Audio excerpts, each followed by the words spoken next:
Hello everyone, welcome to Science Education. So friends, as you know, we are discussing class 10th science chapter 5, that is life processes. Okay? अगर आपके पास old book है तो उसमें ये chapter 6 होगा and new book में ये chapter 5 है. ओके क्योंकि एक चैप्टर रिमूव हो गया है जो कि केमिस्ट्री का पोर्शन था. तो इसमें हम लोगों ने एक इंट्रोडक्टरी वीडियो ऑलरेडी ले लिया है जिसमें हम लोगों ने कवर अप किया था टाइप्स ऑफ न्यूट्रिशन को, है ना, जहाँ पे हम लोगों ने देखा था कि न्यूट्रिशन दो टाइप्स के होते हैं, ऑटोट्रॉफिक न्यूट्रिशन, हेट्रोट्रॉफिक न्यूट्रिशन. आज के इस पार्टिकुलर लेक्चर में हम लोग डिस्कस करने वाले हैं डिफरेंट टाइप के ऑर्गेनिज्म में किस तरह से न्यूट्रिशन होता है, वे किस तरह से फूड ऑब्टेन करते हैं, किस तरह से एनर्जी गेन करते हैं एंड किस तरह से एनर्जी स्टोर करते हैं या यूटिलाइज करते हैं. इन्हीं सारी चीज़ों को आज के इस पार्टिकुलर लेक्चर में हम लोग कवर अप करने वाले हैं. इसके साथ ही हमारा ये न्यूट्रिशन पोर्शन भी कंप्लीट हो जाएगा. इसके बाद हम लोग इंडेक्स्ड क्वेश्चंस भी देखेंगे एज वेल एज जो भी एक्टिविटीज़ दी हुई है उन सारी एक्टिविटीज़ को भी हम यहाँ पे कवर अप करने वाले हैं. एज यू नो हम लोग ऑलरेडी दो चैप्टर हम लोगों ने ऑलरेडी कंप्लीट कर लिया है, चैप्टर 1 एंड चैप्टर 2 जो कि केमिस्ट्री का चैप्टर है. इसमें हम लोगों ने सारी चीज़ों को डिस्कस किया है, एक्टिविटीज़ भी हम लोगों ने इसमें इंक्लूड किया है. आपने ऑब्जर्व किया होगा कि जितने भी चैनल्स हैं उसमें किसी ने एक्टिविटीज़ को साथ साथ लेकर नहीं चला है जहाँ तक मुझे पता है ना. बट इस प्लेटफॉर्म पर आपको सारी की सारी चीज़ें मिलेंगी.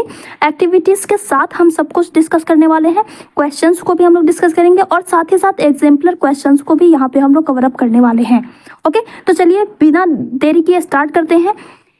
आज का लेक्चर थोड़ा लेंथी होने वाला है क्योंकि हम लोग 3 ऑर्गेनिज्म के न्यूट्रिशन को डिस्कस करने वाले हैं. ह्यूमन डाइजेस्टिव सिस्टम यहाँ पे डिस्कस करेंगे जो कि एक बहुत बड़ा पोर्शन है. ओके तो इसलिए वीडियो थोड़ा सा लेंथी होगा, बिल्कुल पेशेंस के साथ देखिएगा. पॉज करना प्ले करना आपके ही हाथ में है. जितनी देर तक आपको समझ में आए, लग रहा है कि आप सारी चीज़ें ऑब्जर्व कर रहे हो, उतनी देर तक आप ज़रूर देखिएगा, है ना. उसके बाद पॉज कर सकते हो, थोड़ी देर का ब्रेक ले लीजिए फिर देखिए. ओके तो चलिए स्टार्ट करते हैं. Photo autotrophic nutrition in plants. Plants, green plants हम लोगों को पहले से पता है, हम सभी जानते हैं कि प्लांट्स अपना फूड खुद प्रोड्यूस करते हैं, है ना. प्लांट्स आर ऑटोट्रॉफ्स एंड जितने भी ऑटोट्रॉफ्स हैं वो अपना फूड खुद प्रोड्यूस करते हैं, उनमें ऑटोट्रॉफिक न्यूट्रिशन होता है. ऑटोट्रॉफिक न्यूट्रिशन 2 टाइप के होते हैं, एक होता है फोटो ऑटोट्रॉफिक और दूसरा होता है chemo autotrophic. Okay chemo autotrophic में केमिकल एनर्जी यूज की जाती है एंड फोटो ऑटोट्रॉफिक में लाइट यूज किया जाता है.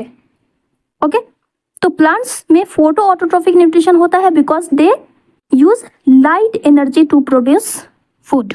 ओके अब आइए बात करते हैं कि ये फोटोसिंथेसिस की प्रोसेस कैसे होती है. तो हम लोगों ने क्लास 8th में भी कुछ इसके बारे में पढ़ा हुआ है, क्लास 9th में भी कुछ पढ़ा हुआ है ना. तो एक ओवरव्यू हमें पता है कि फोटोसिंथेसिस में फूड का प्रोडक्शन होता है, ग्लूकोज का फॉर्मेशन होता है. अब ये ग्लूकोज बनाने के लिए प्लांट्स को 4 चीज़ें ज़रूरी होती हैं. वो चीज़ें कौन कौन सी हैं? तो carbon dioxide, water and in दोनों रॉ मटेरियल्स का यूज ये सनलाइट एंड क्लोरोफिल के प्रेजेंस में करते हैं. इन दोनों के प्रेजेंस में कार्बन डाइऑक्साइड एंड वाटर मिल करके ग्लूकोज का फॉर्मेशन करते हैं जिसे प्लांट्स अपनी एनर्जी के फॉर्म में यूज करते हैं, यूटिलाइज करते हैं, सेल्स बनाते हैं, डैमेजिंग सेल्स की रिपेयरिंग करते हैं वगैरह वगैरह. ओके और उसके बाद जो ग्लूकोज बच जाता है, इनके यूटिलाइजेशन के बाद जो ग्लूकोज बच जाता है, एक्सेस ग्लूकोज बच जाता है, उसे ये स्टार्च के फॉर्म में स्टोर कर लेते हैं, है ना. हमारी बॉडी में भी ग्लूकोज अगर हमने 300 ग्राम ग्लूकोज लेना था और हमने 400 ग्राम ग्लूकोज ऑब्टेन कर लिया तो 100 जो एक्स्ट्रा है वो 100 ग्राम ग्लूकोज स्टोर हो जाता है ग्लाइकोजन के फॉर्म में. ठीक है तो ये याद रखने की बात है. प्लांट्स में स्टार्च के फॉर्म में एनर्जी स्टोर होती है एंड हमारी बॉडी में ग्लाइकोजन के फॉर्म में. ओके तो इस तरह से प्लांट्स ये 4 चीज़ें कार्बन डाइऑक्साइड एंड वाटर ये दोनों रॉ मटेरियल्स हैं, इन दोनों रॉ मटेरियल्स का यूज करके ग्लूकोज का फॉर्मेशन करते हैं और साथ ही साथ ऑक्सीजन भी प्रोड्यूस करते हैं जो कि वो एटमॉस्फेयर में रिलीज कर दिया जाता है और ग्लूकोज ये अपने लिए रख लेते हैं, है ना. ऑक्सीजन के साथ साथ वाटर भी रिलीज हो जाता है. ओके तो इस तरह से हम फोटोसिंथेसिस को डिफाइन कैसे करेंगे? एक ऐसे प्रोसेस जिसमें ग्रीन प्लांट्स एटमॉस्फेयर से या आउटसाइड से कार्बन डाइऑक्साइड एंड वाटर लेते हैं एंड उसे stored form of energy that is carbohydrate या ग्लूकोज में कन्वर्ट करते हैं in the presence of sunlight and chlorophyll. This whole process is called photosynthesis. Okay, यहाँ पे 6 molecules of carbon dioxide and 12 molecules of water, ये दोनों मिलते हैं क्लोरोफिल एंड सनलाइट के प्रेजेंस में। इनका ब्रेक डाउन होता है। सनलाइट के प्रेजेंस में वाटर मॉलिक्यूल सनलाइट क्या करता है, लाइट एनर्जी क्या करता है, लाइट एनर्जी कन्वर्ट होती है केमिकल एनर्जी में और ये वाटर का ब्रेक डाउन करती है। वाटर ब्रेक डाउन हो करके ऑक्सीजन जो है वो बाहर निकल जाता है and carbon dioxide and hydrogen दोनों मिलकर के ग्लूकोज का फॉर्मेशन करते हैं और साथ ही साथ में वाटर भी रिलीज हो जाता है। ठीक है, तो ये वाला जो ये है ना इक्वेशन है, ये बहुत ही इंपॉर्टेंट है, ये आपको याद रखना है, ध्यान रखना है बैलेंसिंग के साथ। ओके, अब बात आती है कि ये जो फोटोसिंथेसिस की प्रोसेस है ये प्लांट्स में तो होती है, लेकिन प्लांट्स के किस पार्ट में होती है, साइट कहाँ क्या है, फोटोसिंथेसिस का साइट क्या है, मेन साइट क्या है ना। तो जितने भी ग्रीन प्लांट्स हैं, एज वी नो कि फोटोसिंथेसिस की प्रोसेस हमेशा क्लोरोफिल के प्रेजेंस में ही होती है। तो क्लोरोफिल एक ग्रीन पिगमेंट है। ओके, तो जहां पे भी ग्रीन पार्ट्स हैं उन ग्रीन पार्ट्स में फोटोसिंथेसिस की प्रोसेस होती है, मेनली लीफ में। कहाँ पे होती है, लीफ में, क्योंकि लीफ में ही सबसे ज्यादा एबंडेंट फॉर्म में क्लोरोफिल प्रेजेंट होता है एंड लीफ में ही फोटोसिंथेसिस की प्रोसेस होती है। ओके, अब लीफ में कहाँ पे होती है ये हम अभी आगे देखेंगे। एंड जैसा कि मैंने कहा कि कार्बोहाइड्रेट जो है स्टार्च के फॉर्म में प्लांट्स एब्सॉर्ब करके रखते हैं। ठीक है, अब आइए देखते हैं कि ये सारी चीजें कार्बन डाइऑक्साइड एंड वाटर, इसका एब्जॉर्प्शन प्लांट्स किस तरह से करते हैं। तो इसे समझने के लिए हमें पहले लीफ का स्ट्रक्चर समझना होगा कि लीफ किस तरह से है और लीफ में कहाँ पे प्रेजेंट होता है, कहाँ पे कौन सा ऑर्गन प्रेजेंट होता है जो कि फोटोसिंथेसिस में हेल्प करता है, इंपॉर्टेंट रोल प्ले करता है ना। तो इसके लिए पहले लीफ के स्ट्रक्चर को समझते हैं। पहले एक्सटर्नल स्ट्रक्चर की अगर हम बात करें तो जैसे कि हम अपने हाथ की अगर हम बात करें, हम अपने हथेली की बात करें तो एक साइड होता है, एक हमारा बैक साइड होता है और एक हथेली वाला साइड होता है ना। हमारे हाथ के भी 2 साइड होते हैं, राइट। उसी तरह से इस लीफ के भी 2 साइड होते हैं, एक अपर साइड और एक लोअर साइड। तो इस अपर सरफेस को, ये जो अपर सरफेस आपको दिख रही है, इस अपर सरफेस को कहा जाता है अपर एपिडर्मिस एंड लोअर सरफेस जो होती है उसे कहा जाता है लोअर एपिडर्मिस। ओके, एक लीफ आपने तोड़ा, उसके 2 सरफेस है, एक ऊपर एक नीचे। ऊपर के सरफेस को अपर एपिडर्मिस कहते हैं, नीचे की सरफेस को लोअर एपिडर्मिस कहते हैं। इसके अलावा इसके बीच में से आपने देखा होगा कि लीफ के बीच में से है, जैसे कि ये लीफ है तो ये बीच में एक मिड रीप गया हुआ होता है, एक रीढ़ की तरह, एक डंठल की तरह। ये वाला जो पोर्शन है इस लीफ में ज्वाइंट रहता है ना, यहाँ पर से लीफ ज्वाइंट है। ठीक है, ये स्टेम है, इस स्टेम से लीफ ज्वाइंट है। तो ये जो पार्ट होता है ना, ये वाला पार्ट, इस पार्ट को कहा जाता है पेटियोली कहते हैं या स्टैक भी कहते हैं। ठीक है, स्टैक भी कहा जाता है इसे। और यही डंठल जो है वो अंदर की तरफ गया हुआ होता है, इसके आखिरी छोर तक, इसके इंड पॉइंट तक, इसके एपिकल पॉइंट तक गया हुआ होता है। इसे कहते हैं हम मिड रीब। ओके, इसे कहा जाता है मिड रीब। और इसी तरह का स्ट्रक्चर साइड में भी गया हुआ होता है जिसे हम कहते हैं वेन्स, इसे कहा जाता है वेन्स। ठीक है, लुक एट दिस, यहाँ पे ये जो बीच वाला पार्ट है इसे कहा जाता है मिड रिब एंड साइड वाले पोर्शन से कहते हैं हम वेन्स। और ये जो फ्लैट सरफेस है, ये जो सरफेस है, इस सरफेस को कहा जाता है लेमिना या लीफ ब्लेड। ओके, अब इस लीफ को अगर हम तोड़ें तो उसका जो क्रॉस सेक्शनल व्यू है, ये जो क्रॉस सेक्शनल व्यू है, इसको अगर हम देखें तो ये जो मिड रिब है इसमें प्रेजेंट होता है phloem and xylem. Xylem water and mineral का सप्लाई करता है, जाइलम वाटर एंड मिनरल का सप्लाई करता है। ये सब आपने क्लास 9th में ऑलरेडी पढ़ा हुआ है ना, टिश्यूज जब हमने डिस्कस किया था तो। एंड फ्लोएम का काम होता है फूड की जो सिंथेसिस होती है इस लीफ में, उस फूड को कलेक्ट करके फूड का ट्रांसलोकेशन करना, डिफरेंट सेल्स तक पहुंचाना। This process is called translocation. तो फूड की ट्रांसलोकेशन कौन करता है? फ्लोएम। एंड वाटर मिनरल का सप्लाई कौन करता है? जाइलम। इन दोनों ही को कलेक्टिवली कहा जाता है वैस्कुलर बंडल।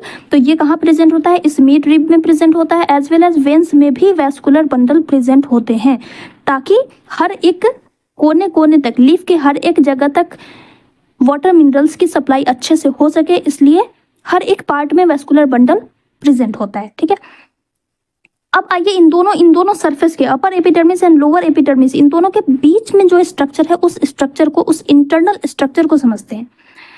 तो देखो, जब हम इसे क्रॉस सेक्शनल व्यू अगर हम इसका लेंगे, है ना, इसके एक छोटे से पोर्शन को अगर हमने यहाँ पे से कट कर लिया और उसे जब हमने माइक्रोस्कोप से देखा, तो ये कुछ इस तरह का दिखाई देगा। ये कुछ इस तरह का स्ट्रक्चर हमें देखने को मिलेगा, जिसमें बहुत सारे छोटे छोटे सेल्स देखने को मिलेंगे, और वही सेल्स यहाँ पे भी दिखाया गया है। इस सेल्स को कहा जाता है मीजोफिल सेल्स। इस सेल्स का नाम है मीजोफिल सेल्स। एंड नीचे में आपको ये राउंड लाइक स्ट्रक्चर दिख रहा है सेल्स का, इसे कहा जाता है palisade parenchyma. Okay, palisade parenchyma. ठीक है, अब इस एक सेल के अंदर में आप देख रहे हो यहाँ पे कुछ ग्रीन पिगमेंट नजर आ रहे हैं, छोटे छोटे राउंड राउंड से ग्रीन लाइक स्ट्रक्चर दिख रहा है आपको, ग्रीन ग्रीन राउंड शेप का स्ट्रक्चर दिख रहा है। ये क्या है? सेल ऑर्गेनेलीज हैं। एज वी नो कि किसी भी सेल में बहुत सारे कंपार्टमेंट होते हैं, जिसे कहा जाता है सेल ऑर्गेनेलीज। तो ये भी एक प्लांट का एक सेल है, मेसोफिल सेल। तो हर एक मेसोफिल सेल में बहुत सारे छोटे छोटे स्ट्रक्चर होते हैं, जिसे कहा जाता है क्लोरोप्लास्ट। ओके, तो ये एक छोटा सा जो ग्रीन पार्ट है, इसे आप जूम करके देखोगे तो ये कुछ इस तरह का स्ट्रक्चर होता है ना। अब इस क्लोरोप्लास्ट के स्ट्रक्चर को हमने जूम करके देखा, तो इस क्लोरोप्लास्ट में बहुत सारे थाइलाक्वाइड्स प्रेजेंट होते हैं। इसी थाइलाक्वाइड के सरफेस पर प्रेजेंट होता है क्लोरोफिल, जो कि एक ग्रीन पिगमेंट है। क्लोरोफिल एक ग्रीन पिगमेंट है। इसी क्लोरोफिल का काम होता है सनलाइट को एब्जॉर्ब करना। ये क्लोरोफिल क्या करते हैं? सनलाइट को एब्जॉर्ब करते हैं। ठीक है, तो इस तरह से आपने देखा कि सनलाइट का एब्जॉर्प्शन किस तरह से होता है। लीफ में प्रेजेंट होता है क्लोरोप्लास्ट, क्लोरोप्लास्ट में प्रेजेंट होता है बहुत सारा थाइलाक्वाइड, एंड थाइलाक्वाइड के सरफेस पर प्रेजेंट होता है क्लोरोफिल, और यही क्लोरोफिल सनलाइट का एब्जॉर्प्शन करता है। ठीक है, अब हम देखते हैं कार्बन डाइऑक्साइड का एब्जॉर्प्शन किस तरह से होता है। तो एज वी नो, ये जो लीफ की जो सरफेस होती है ना, इस लीफ के सरफेस पर छोटे छोटे पोर लाइक स्ट्रक्चर्स होते हैं, छोटे छोटे पोर्स होते हैं। इन्हीं पोर्स को कहा जाता है स्टोमेटा। इसी स्टोमेटा के थ्रू कार्बन डाइऑक्साइड का एब्जॉर्प्शन होता है, गैसियस एक्सचेंज होता है। ठीक है,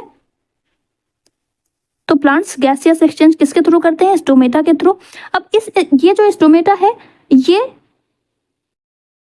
ओपन होता है, क्लोज होता है, और इस तरह से गैसियस एक्सचेंज होता है। इसी के थ्रू वाटर भी प्लांट बॉडी से बाहर रिलीज होते हैं, जिसे कहा जाता है ट्रांसपीरेशन।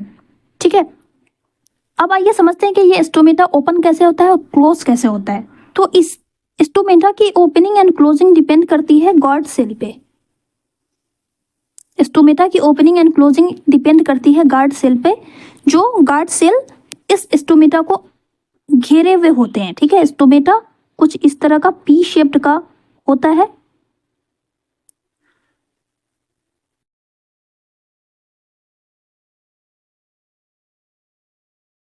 कुछ इस तरह का स्टोमेटा का स्ट्रक्चर होता है, पी शेप की तरह।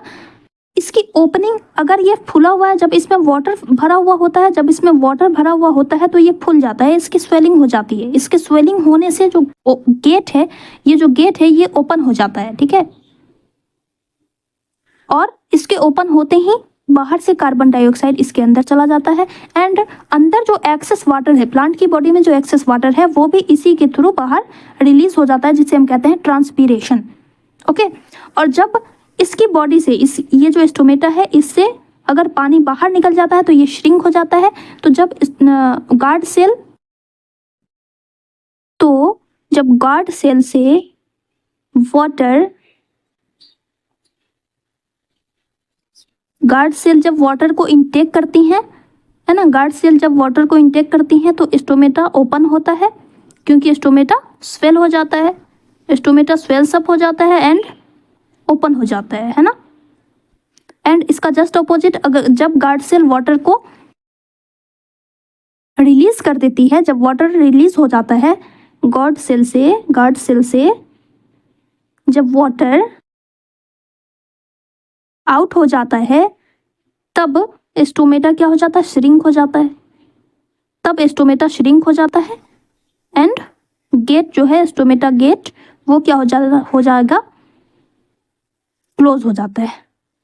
ओके, तो इस तरह से स्टोमेटा की ओपनिंग क्लोजिंग होती है और गैसियस एक्सचेंज होता है, और इसी के थ्रू वाटर का ट्रांसपीरेशन भी होता है। ठीक है, अब बिकॉज प्लांट्स को हमारे कंपैरिजन में पानी की ज़्यादा रिक्वायरमेंट होती है, तो अगर ये स्टोमेटा हमेशा खुला ही रह जाएगा तो बहुत सारे एक्सेस वाटर का लॉस हो जाएगा, प्लांट की बॉडी से वाटर लॉस होना स्टार्ट हो जाएगा, प्लांट जल्दी सूखने लगेंगे। तो इसलिए स्टोमेटा को गार्ड करने के लिए गार्ड सेल प्रेजेंट होती है, जो कि उसकी ओपनिंग क्लोजिंग को गार्ड करती है।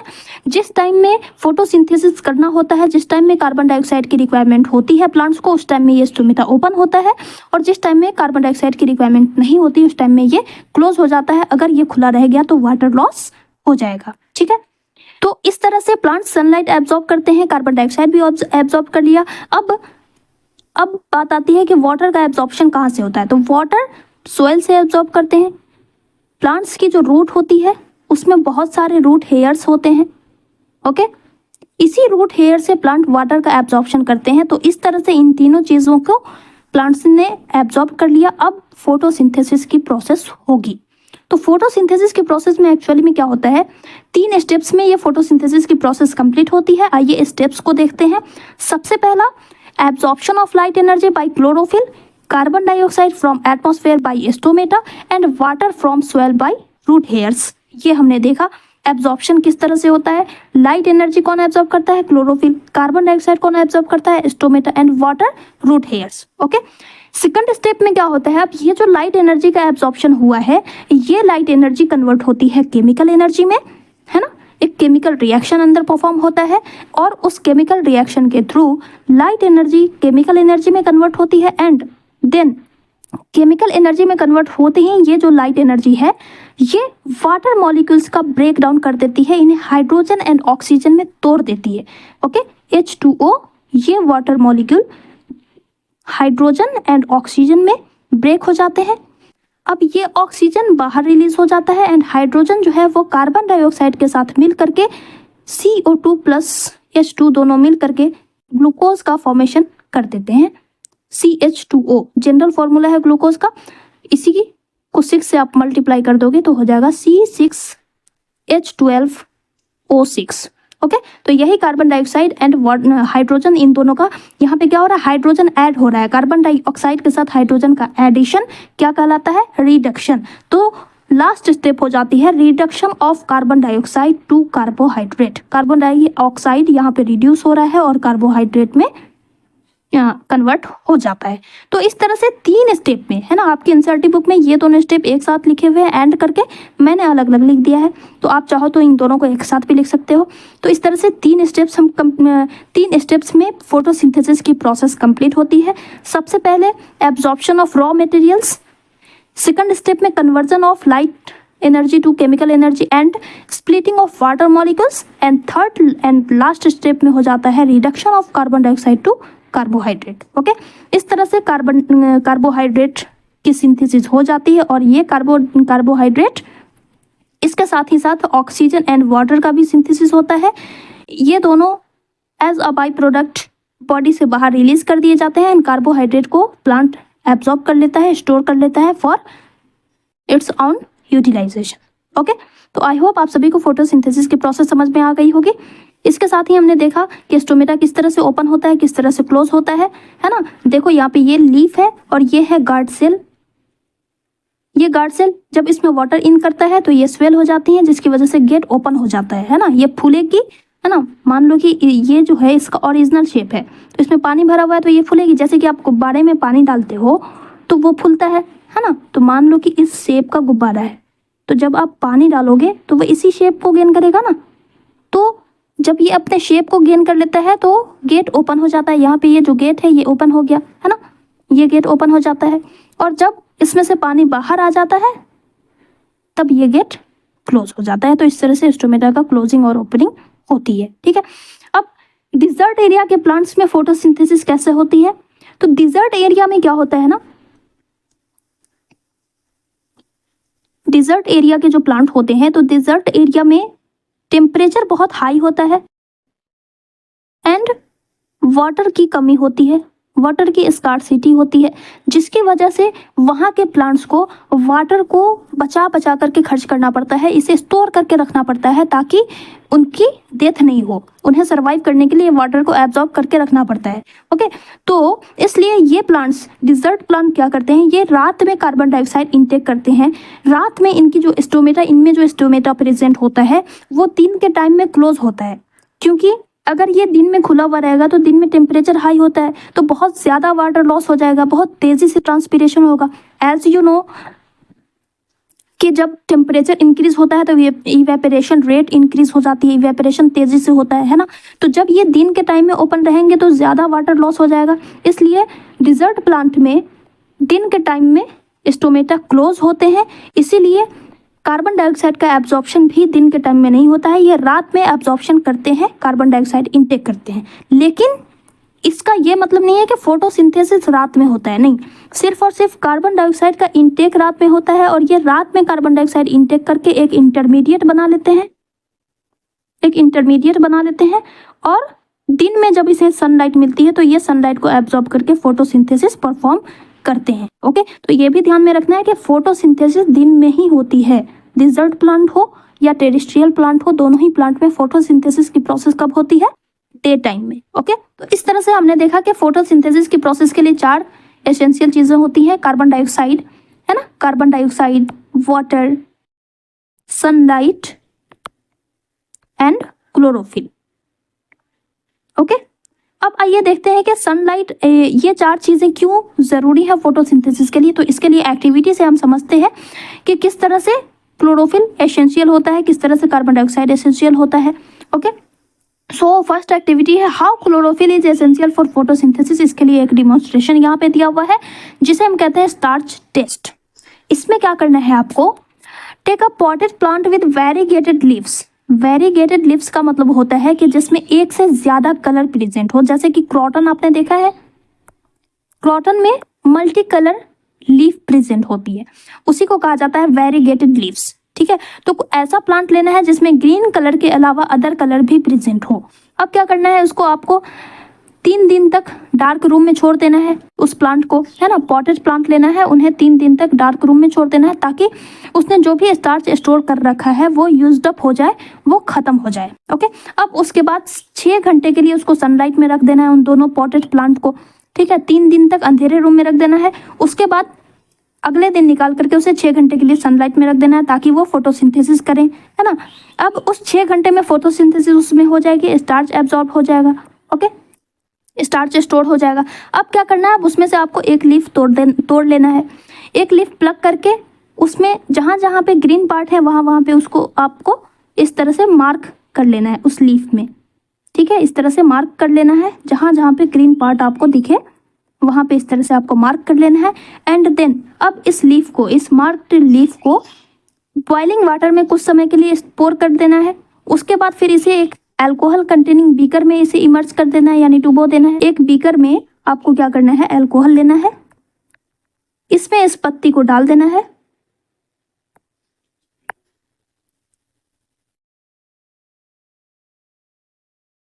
ओके, इस पत्ती को इस अल्कोहल में डाल देना है और इस बीकर को उठा करके एक बकेट में डाल करके इसको बॉयल करना है। अल्कोहल है, अल्कोहल में लीफ डाला हुआ है और उसे एक बीकर में डाल करके इसको बॉयल करना है। ठीक है, उसके बाद ये जैसे ही बॉयल हो जाएगा आपको ऑब्जर्व करना है कि इस लीफ का कलर क्या होता है। तो जैसे ही आप इसे बॉयल करोगे अच्छे से, जब ये बॉयल हो जाएगा तो आप देखोगे कि ये जो लीफ है, इस लीफ का कलर ग्रीन से कलरलेस हो जाता है। What happens to the colour of leaf, leaf का कलर ग्रीन से कलरलेस हो जाता है। ग्रीन का कलर कलरलेस हो जाएगा, ग्रीन कलर जो है वो इस अल्कोहल में मिक्स हो जाएगा, अल्कोहल में डिसॉल्व हो जाता है ना। ग्रीन कलर क्यों होता है पत्तियों का, क्लोरोफिल की वजह से। तो क्लोरोफिल इसमें डिसॉल्व हो जाता है जिसकी वजह से लीफ का कलर वाइट हो जाता है, कलरलेस हो जाता है। अब क्या करना है, अब इस लीफ को उठाना है इसमें से और उसको आयोडीन सॉल्यूशन में डाल देना है। अब इसमें से आपको इस लीफ को निकाल देना है और दूसरे बीकर में डालना है जिसमें कि आयोडीन सॉल्यूशन डाला हुआ है। ठीक है, अब इसमें आपको लीफ डालना है, इसमें आपको आयोडीन डाला हुआ है, आयोडीन सॉल्यूशन है, उसमें आपको इस लीफ को डुबो देना है। नाउ फिर से आपको अब इसमें डुबा करके निकाल देना है पत्ती को, लीफ को, और उसके बाद आपको एब्जॉर्ब करना है। तो आप कुछ इस तरह का एब्जॉर्ब करेंगे, जहां जहां पर आपने ग्रीन पार्ट मार्क किया था वो वाला पोर्शन ब्लू हो जाता है, ब्लू कलर में कन्वर्ट हो जाता है। आपका ऑब्जर्वेशन क्या होगा कि जहां जहां पर हमने ग्रीन पार्ट देखा था वो पोर्शन अब ब्लू कलर में कन्वर्ट हो जाता है। तो यहाँ पे आयोडीन सॉल्यूशन में डालने का मेन मकसद ये था कि आयोडीन जो है ना वो स्टार्च को ब्लू कलर में कन्वर्ट कर देता है। ठीक है, तो यहाँ पे जहां जहां पे ग्रीन कलर था वो कलर ब्लू में कन्वर्ट हो गया। दैट मीन्स क्या कि जहां पे ग्रीन पोर्शन है वहीं पे स्टार्च की सिंथेसिस हुई है। हमने जो ये पहले जो स्टार्च था उसे तो हमने यूज्ड अप करा दिया है ना, 3 दिन तक अंधेरे कमरे में रख करके, और उसके बाद 6 घंटे तक जो हमने सनलाइट में रखा था उस टाइम में यहाँ पे स्टार्च की सिंथेसिस हुई। ओके, अब वो स्टार्च की सिंथेसिस हुई तो वो किस पार्ट में हुई, जहां पे ग्रीन पार्ट प्रेजेंट था। ओके, इसीलिए सिर्फ और सिर्फ ग्रीन पोर्शन वाला ही, ग्रीन जहां पे था वही कलर ब्लू हुआ, बाकी पोर्शन में स्टार्च की सिंथेसिस नहीं हुई, इसलिए वो पोर्शन ब्लू नहीं हुआ। जहां पे स्टार्च होगा वो कलर ब्लू, अदरवाइज कलरलेस। तो इससे ये पता चल रहा है कि क्लोरोफिल प्रेजेंट होना जरूरी है तभी फोटोसिंथेसिस होगी। जहां पे क्लोरोफिल प्रेजेंट नहीं था वहां पे फोटोसिंथेसिस नहीं हुई, इसलिए यहाँ पे स्टार्च एब्सेंट है। और जहां पे क्लोरोफिल प्रेजेंट है इस ग्रीन पोर्शन में वहीं पर स्टार्च भी है ना। जहां पे क्लोरोफिल है वहीं पे स्टार्च भी है। दैट मीन्स क्या कि जहां पे क्लोरोफिल है वहीं पे फोटोसिंथेसिस हुई। तो इससे ये कंक्लूजन निकलता है कि क्लोरोफिल जरूरी है फोटोसिंथेसिस के लिए। ओके, सो ऑब्जर्वेशन यहाँ पे मैंने डाल दिया है, आप यहाँ से गो थ्रू कर सकते हैं। नेक्स्ट एक्सपेरिमेंट यहाँ पे दिया हुआ है, demonstration of how carbon dioxide is essential for photosynthesis. इसी तरह से आप कार्बन डाइऑक्साइड का भी चेक कर सकते हैं कि कार्बन डाइऑक्साइड कैसे एसेंशियल है। तो इसके लिए क्या करना है, आपको 2 हेल्दी पॉटेड प्लांट ले लेना है ना। 2 पॉटेड प्लांट लिए सेम साइज के, उसके नीचे आपने प्लेट लगा दिया, वॉच ग्लास लगा दिया। एक प्लांट के साथ पोटेशियम हाइड्रोक्साइड रख देना है, दूसरे प्लांट के साथ नहीं रखना है। अब उसके ऊपर एक बेल जार रख देना है, दोनों ही के ऊपर, और इसे 2 घंटे के लिए धूप में छोड़ देना है ताकि स्टार्च की सिंथेसिस हो। फोटोसिंथेसिस होगी तो स्टार्च का सिंथेसिस होगा। अब 2 घंटे के बाद इसकी लीफ को तोड़ना है और उसी तरह से जैसे आपने अभी एक्टिविटी करी उसी तरह से एक्टिविटी परफॉर्म करनी है। उसे आयोडीन सॉल्यूशन में डालना है और उसे चेक करना है स्टार्च के प्रेजेंस एब्सेंस को। तो आप ये एब्जॉर्ब करोगे कि जिसके साथ हमने पोटेशियम हाइड्रोक्साइड रखा था उसमें दोनों ही में कार्बन डाइऑक्साइड का फॉर्मेशन होगा, लेकिन दोनों में स्टार्च का फॉर्मेशन होगा, लेकिन जिसमें कार्बन डाइऑक्साइड एब्जॉर्ब करने वाला पोटेशियम हाइड्रोक्साइड हमने रखा है उसमें स्टार्च का अमाउंट कम होगा, और जिसमें कार्बन डाइऑक्साइड ये पोटेशियम हाइड्रोक्साइड हमने नहीं रखा था उसमें स्टार्च का अमाउंट ज्यादा होगा। क्यों? क्योंकि कार्बन डाइऑक्साइड की कमी से फोटोसिंथेसिस पर इफेक्ट पड़ता है। इस एक्टिविटी से हमें यह पता चला कि कार्बन डाइऑक्साइड फोटोसिंथेसिस को अफेक्ट करता है। ओके, सो कंक्लूजन क्या है, both the leaves show the presence of different amount of starch. जिसमें पोटेशियम हाइड्रोक्साइड हमने रखा था उसमें कार्बन डाइऑक्साइड एब्जॉर्ब कर लिया गया जिसकी वजह से उसमें कम स्टार्च बना, और जिसमें पोटेशियम हाइड्रोक्साइड नहीं था उसमें ज्यादा स्टार्च बना। ठीक है, so the amount of carbon dioxide affect the process and outcome of photosynthesis. इसी तरह से आप सनलाइट के प्रेजेंस के लिए भी एक एक्टिविटी कंडक्ट कर सकते हो इसी तरह की, है ना। आपको क्या करना है, एक लीफ इसी तरह के 2 प्लांट लेने हैं, एक प्लांट की पत्ती पे या फिर एक ही प्लांट लेना है आपको। इस तरह का एक पॉटेड प्लांट ले लेना है और इसके लीफ पे आपको यहाँ पे एक पट्टी लगा देनी है और इसको सनलाइट में छोड़ देना है। आप ये ऑब्जर्व करोगे कि जहाँ पे आपने पत्ती लगाया था यहाँ पे स्टार्च एब्सेंट होगा, यहाँ पे स्टार्च एब्सेंट होगा। इससे ये पता चल रहा है कि इस पार्ट ने सनलाइट को एब्जॉर्ब नहीं करा जिसकी वजह से स्टार्च की सिंथेसिस नहीं हुई। तो इससे ये प्रूफ होता है कि sunlight is essential for the photosynthesis. Okay, तो इस तरह से हमने देखा कि प्लांट्स फोटोसिंथेसिस किस तरह से परफॉर्म करते हैं और ये अपना एनर्जी किस तरह से ऑब्टेन करते हैं। इसके साथ ही साथ आपको ये भी ध्यान में रखना है कि इन एनर्जी रिक्वायरमेंट के अलावा कुछ अदर रॉ मटेरियल्स की भी प्लांट को ज़रूरत होती है जो कि वे सोयल से प्राप्त करते हैं, सोयल से ऑब्टेन करते हैं। And that raw material are nitrogen, phosphorus, iron and magnesium. Okay, soil से वाटर को जब ये एब्जॉर्ब कर रहे होते हैं उसी टाइम में nitrogen, phosphorus, iron and magnesium, ये 4 मिनरल्स का भी एब्जॉर्प्शन हो जाता है। नाइट्रोजन बहुत ही एसेंशियल एलिमेंट है जो कि protein synthesis and other compound के सिंथेसिस में प्लांट्स इसका यूज करते हैं। इस नाइट्रोजन को, ये नाइट्रोजन जो है एटमॉस्फेयर में गैस के फॉर्म में प्रेजेंट होता है, N2 के फॉर्म में प्रेजेंट होता है। अब इस N2 को नाइट्राइट में कन्वर्ट करने की जरूरत होती है, जो कि या तो बैक्टीरिया के द्वारा होता है जिसे हम कहते हैं नाइट्रीफाइंग बैक्टीरिया, या फिर ये इनऑर्गेनिक नाइट्रेट और नाइट्राइट के फॉर्म में इसका यूज करते हैं। तो ये भी याद रखना है कि other raw materials are nitrogen, phosphorus, iron and magnesium. Okay, अब आइए बात करते हैं हम हेट्रोट्रॉफिक न्यूट्रिशन की, जिसमें हम सबसे पहले बात करेंगे यूनिसेलुलर ऑर्गेनिज्म में किस तरह से न्यूट्रिशन होता है, and that is nutrition in amoeba. Okay, तो अमीबा में किस तरह से न्यूट्रिशन होता है? तो अमीबा एक यूनिसेलुलर ऑर्गेनिज्म है। ओके, तो इसका जो एक सेल है वो डायरेक्टली कांटेक्ट में होता है इन्वायरमेंट के। तो एक्सक्रीशन हो या एब्जॉर्प्शन हो, एक्सक्रीशन हो या इंजेक्शन हो, वो इसी एक सरफेस से होता है अमीबा में। ओके, अब अमीबा भी हेट्रोट्रॉफिक ऑर्गेनिज्म है, इसलिए इसमें जो डाइजेशन होता है, इसमें जो न्यूट्रिशन होता है, इसमें होलोजोइक न्यूट्रिशन होता है। And holozoic nutrition, as you know कि होलोजोइक न्यूट्रिशन में 5 स्टेप्स होते हैं। सबसे पहला इंजेशन, दूसरा डाइजेशन, तीसरा स्टेप होता है एब्जॉर्प्शन का, फोर्थ स्टेप होता है assimilation, and fifth step is egestion. In 5 steps में कोई भी होलोजोइक न्यूट्रिशन, चाहे वो यूनिसेलुलर ऑर्गेनिज्म में हो चाहे वो मल्टी सेलुलर ऑर्गेनिज्म में हो, इन दोनों ही टाइप के ऑर्गेनिज्म में होलोजोइक न्यूट्रिशन 5 स्टेप्स में कंप्लीट होता है। सबसे पहले इंजेक्शन में ये अमीबा का स्ट्रक्चर कुछ इस तरह का होता है कि ये अपने, ये जो इसका जो आउटर पोर्शन है ना, ये इसे किसी भी डायरेक्शन में मूव करने की टेंडेंसी रखते हैं। ठीक है, ये जो होता है मोशन में होता है, हमेशा मोटिव होता है ना, यानी कि गतिशील होता है, ये किसी भी डायरेक्शन में मूव कर सकते हैं। आपने देखा होगा, घोंघा देखा है आपने, स्नेल जिसे कहते हैं स्नेल, तो वो जब चलता है तो उसकी जो आगे स्यूडोपोडिया कुछ इस तरह का स्ट्रक्चर निकला हुआ होता है, फिंगर लाइक एक प्रोजेक्शन निकलता है। अगर उसे आप किसी भी चीज से टच करोगे तो वो जस्ट अंदर खींच लेता है। ठीक उसी तरह से अमीबा में भी ये जो प्रोजेक्शंस होते हैं, ये जो फिंगर लाइक स्ट्रक्चर होता है, उसकी टेंडेंसी होती है मूव करने की, जिसे हम कहते हैं स्यूडोपोडिया।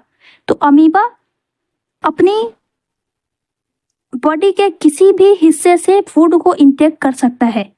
ओके, किसी भी हिस्से से ये 2 पोर्शन इस तरह से निकलते हैं और उस फूड को ऑब्टेन कर लेते हैं। एंड इस पार्ट को, इस पोर्शन को क्या कहते हैं? स्यूडोपोडिया। ओके, तो इस तरह से ये फूड को इंटेक करते हैं स्यूडोपोडिया के through. This is called ingestion. इस तरह से इंजेशन कंप्लीट होता है। अब ये स्यूडोपोडिया इस फूड मटेरियल से फ्यूज हो जाता है और कुछ इस तरह का स्ट्रक्चर बना लेता है। अब इसी स्ट्रक्चर को कहा जाता है फूड वैक्यूल। ठीक है, इसी स्ट्रक्चर को कहा जाता है फूड वैक्यूल। नाउ अब इस फूड वैक्यूल में यहाँ पे अभी डाइजेशन स्टार्ट हुआ है, फूड वैक्यूल का फॉर्मेशन हुआ, डाइजेशन स्टार्ट हुआ, फूड पार्टिकल उस फूड वैक्यूल के अंदर होता है। अब इस फूड वैक्यूल में डिफरेंट टाइप के एंजाइम्स का सिक्रेशन होता है। लाइसोजाइम एक ऑर्गन है, लाइसोसोम, उस लाइसोसोम से डिफरेंट टाइप के डिग्रेडेटिव एंजाइम्स का सिक्रेशन होता है और इस फूड का डिग्रेडेशन होता है, ये फूड डाइजेस्ट होते हैं। तो इस तरह से डाइजेशन की प्रोसेस यहाँ पे कंप्लीट हो जाती है। अब उसके बाद इस डाइजेस्टेड फूड को इस साइटोप्लाज्म में डिफ्यूज कर दिया जाता है, साइटोप्लाज्म में डिफ्यूज कर दिया जाता है, and this process is called absorption.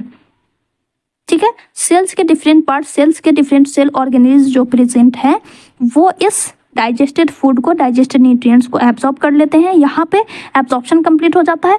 उसके बाद यूटिलाइजेशन हो जाता है सेल के द्वारा, जिसे हम कहते हैं एसिमिलेशन। तो इस तरह से एसिमिलेशन की प्रोसेस कंप्लीट हो जाती है। अब उसके बाद जो अनडाइजेस्टेड पार्ट बच जाते हैं, उसका इसी पोर्शन के थ्रू, इसी सीटोपोडिया के थ्रू सिक्रीशन हो जाता है, इजेशन हो जाता है, एक्सक्रीशन हो जाता है, जिसे हम कहते हैं इजेशन।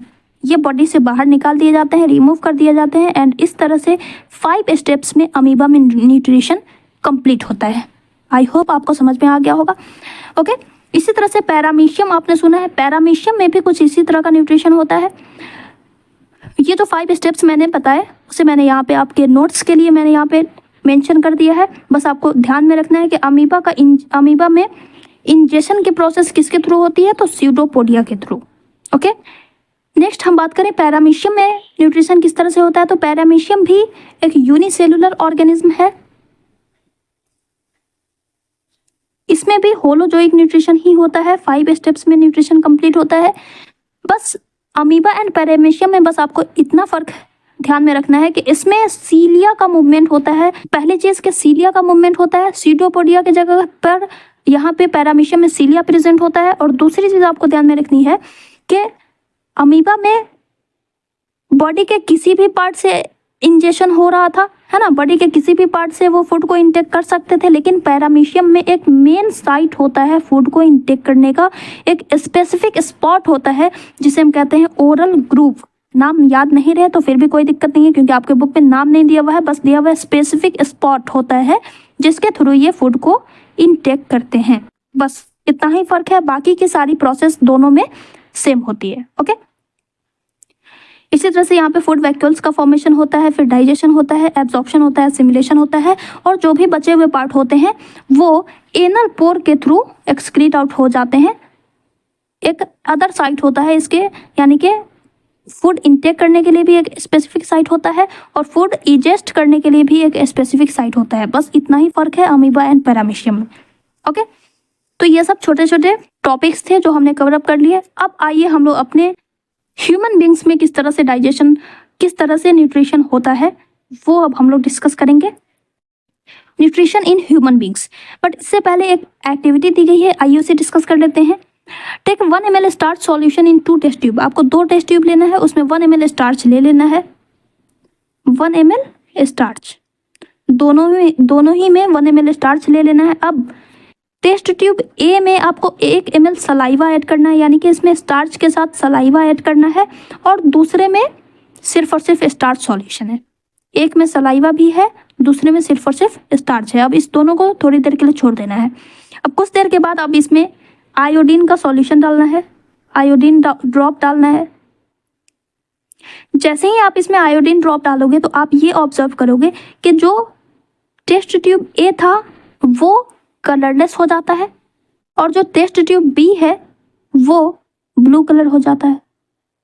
तो इससे हमें क्या पता चल रहा है, इसका ये क्या इंडिकेट कर रहा है कि जिसमें हमने स्टार्च के साथ जिसमें हमने सलाइवा डाला था, तो सलाइवा जो होता है, जो हमारे माउथ से सिक्रीट होता है, माउथ में सलाइवरी ग्लैंड प्रेजेंट होते हैं, उसमें सलाइवा होता है।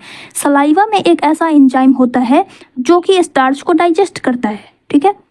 तो सलाइवा डालने की वजह से उस स्टार्च का डाइजेशन हो जाता है, जिसकी वजह से आयोडीन का इफेक्ट इसमें नहीं पड़ता है, क्योंकि स्टार्च है ही नहीं, और आयोडीन जो है सिर्फ और सिर्फ स्टार्च को डिटेक्ट करता है, उसे ब्लू कलर में कन्वर्ट कर देता है। तो इसमें स्टार्च प्रेजेंट नहीं है सलाइवा की वजह से, इसलिए इसमें एब्सेंस ऑफ स्टार्च की वजह से ये कलरलेस होता है, और ये प्रेजेंस ऑफ स्टार्च की वजह से ये ब्लू कलर शो करता है। ओके, तो बस यही है इस एक्टिविटी में, एक्शन ऑफ सलाइवा बताना है, सलाइवा का स्टार्च पे क्या एक्शन होता है। तो क्या हमने देखा कि सलाइवा जो है स्टार्च को डाइजेस्ट करता है ना। क्यों करता है? क्योंकि इसके पास एक ऐसा एंजाइम होता है जो कि स्टार्च का डाइजेशन करता है। ओके, अब आइए हम लोग स्टार्ट करते हैं न्यूट्रिशन इन ह्यूमन बींग्स। तो जैसा कि अभी हमने देखा, जिसमें होलोजोइक न्यूट्रिशन होता है उन सभी में होलोजोइक न्यूट्रिशन 5 स्टेप्स में कंप्लीट होता है। तो हमारी ह्यूमन बींग्स में भी न्यूट्रिशन 5 स्टेप्स में कंप्लीट होता है। First process is ingestion, second is digestion, third is absorption, fourth assimilation and fifth egestion. Ingestion में इनटेक ऑफ फूड,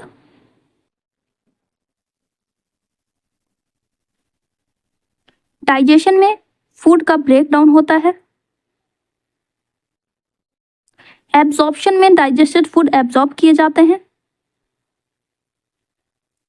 एसिमिलेशन में यूज अप होता है, डाइजेस्टेड फूड यूज्ड अप किए जाते हैं एंड इजेशन के थ्रू, इजेशन के प्रोसेस में जो अनडाइजेस्टेड पार्ट होते हैं उनका बॉडी से रिमूवल होता है। तो इस तरह से 5 स्टेप्स में हमारे ह्यूमन बींग्स में होलोजोइक न्यूट्रिशन कंप्लीट होता है और हम एनर्जी गेन करते हैं। ओके, अब देखिए यहाँ पे आप डाइजेस्टिव सिस्टम को अगर आप ध्यान से देखो तो सबसे पहले हम फूड अपने माउथ से इंटेक करते हैं, राइट।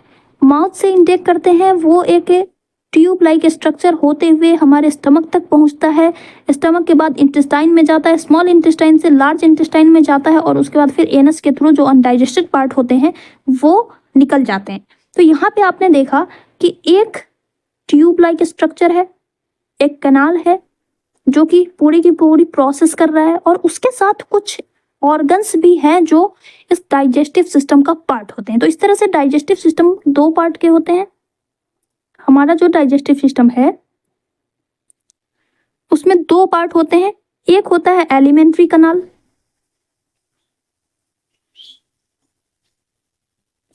और दूसरा होता है accessory organs. Accessory organs elementary कनाल को हेल्प करते हैं डाइजेशन में। एलिमेंट्री कनाल का काम होता है फूड को पास करना एंड एक्सेसरी ऑर्गन्स जो है वो मेन रोल प्ले करते हैं डाइजेशन में, फूड के डाइजेशन में, ठीक है। तो इस तरह से एलिमेंट्री कनाल के अंडर आपको आ जाता है mouth, oesophagus, stomach, small intestine and large intestine, ठीक है। एलिमेंट्री कनाल जो कि 7 to 9 मीटर नहीं 8 to 10 मीटर आप यहाँ पे कंसीडर करोगे। 8 to 10 मीटर लॉन्ग एक हॉलो ट्यूब होती है। हॉलो होती है यानी कि खोखली होती है अंदर से, ताकि इसमें से फूड पास कर सके, ठीक है। एक हॉलो ट्यूब है जो कि माउथ से शुरू होती है, एनस पे जाकर के खत्म होती है। ये पूरा का पूरा एक ट्यूब लाइक स्ट्रक्चर है, ये कहीं पे भी टूटा हुआ नहीं है, बिल्कुल एक साथ है, ठीक है। तो ये है एलिमेंट्री कनाल जिसमें आ जाता है आपको ओरल कैविटी। फेरिंग्स को हम यहाँ पे मेंशन नहीं करेंगे, फेरिंग्स को हम मेनली रेस्पिरेटरी सिस्टम कंसीडर करते हैं, यहाँ पे इसका कोई भी मेजर रोल नहीं होता है, ठीक है।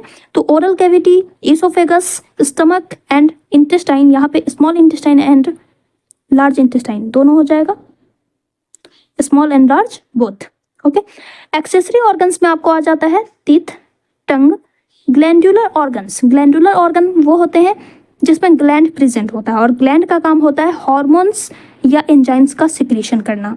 तो जितने भी सिक्रेटरी ऑर्गन्स होते हैं जो या तो हॉर्मोन्स का सिक्रेशन करते हैं या एंजाइम्स का सिक्रेशन करते हैं, उसे कहा जाता है ग्लैंडुलर ऑर्गन्स या सिक्रेटरी ऑर्गन्स, जिसमें आ जाता है आपको salivary gland, liver, gall bladder, pancreas, gall bladder and pancreas, ठीक है। इस तरह से ये सारे ऑर्गन्स मिलकर के हमारे डाइजेशन को कंप्लीट करते हैं एंड एब्जॉर्प्शन में हेल्प करते हैं, ठीक है। अब आइए स्टार्ट करते हैं डाइजेशन की प्रोसेस किस तरह से होती है। तो हमने देखा एलिमेंट्री कनाल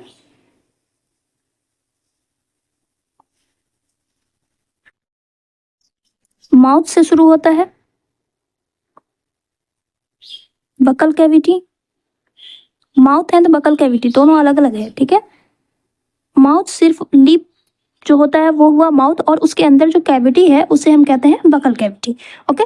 तो एलिमेंट्री कनाल माउथ से स्टार्ट हुआ, बकल कैविटी, उसके बाद आपको आ जाता है इसोफेगस एंड देन स्टमक, उसके बाद फूड पहुंचता है स्मॉल इंटेस्टाइन में,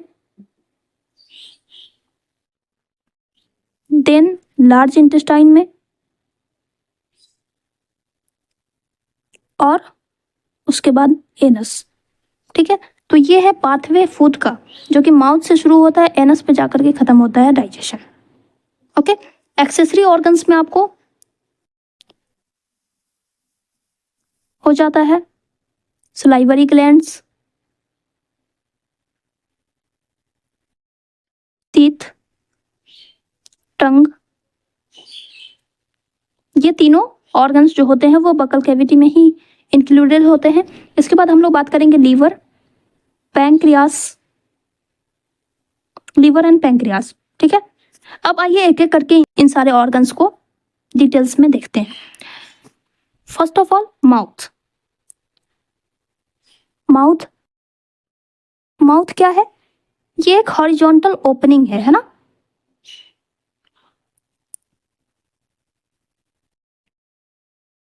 माउथ एक हॉरिजॉन्टल ओपनिंग है जो कि हमारे upper lip and lower lip से गार्ड की हुई होती है, गार्ड की जाती है। Mouth is nothing but horizontal opening in which ingestion takes place. तो सबसे पहले प्रोसेस होलोजोइक न्यूट्रिशन में क्या होता है? इंजेशन। तो इंजेशन ऑफ फूड किसके थ्रू होता है? माउथ के थ्रू। तो mouth is responsible for ingestion. ठीक है, अब इंजेशन हो गया। अब ये जो फूड है ये अंदर जाएगा बकल कैविटी में। बकल कैविटी में ही प्रेजेंट होते हैं salivary glands. Salivary gland 3 type का होता है। टाइप आपको अभी नहीं पढ़ना है। लुक एट दिस, यहाँ पे सलाइवरी ग्लैंड एक होता है, ये क्या है? ये है टंग। इस टंग के नीचे एक प्रेजेंट होता है एक ग्लैंड जिसे हम कहते हैं sublingual gland. Sublingual gland, okay. Tongue को साइंस के टर्म में से कहा जाता है लिंगुआ। इसी लिंगुआ से बना है लिंगुअल, सबलिंगुअल ग्लैंड। उसके बाद इसी के साथ एक और ग्लैंड प्रेजेंट होता है यहाँ पे, लुक एट दिस। इसे कहा जाता है सब मैक्सिलरी। सब मैक्सिलरी ग्लैंड जो होता है, सब मैक्सिलरी एंड सब मैंडिबुलर।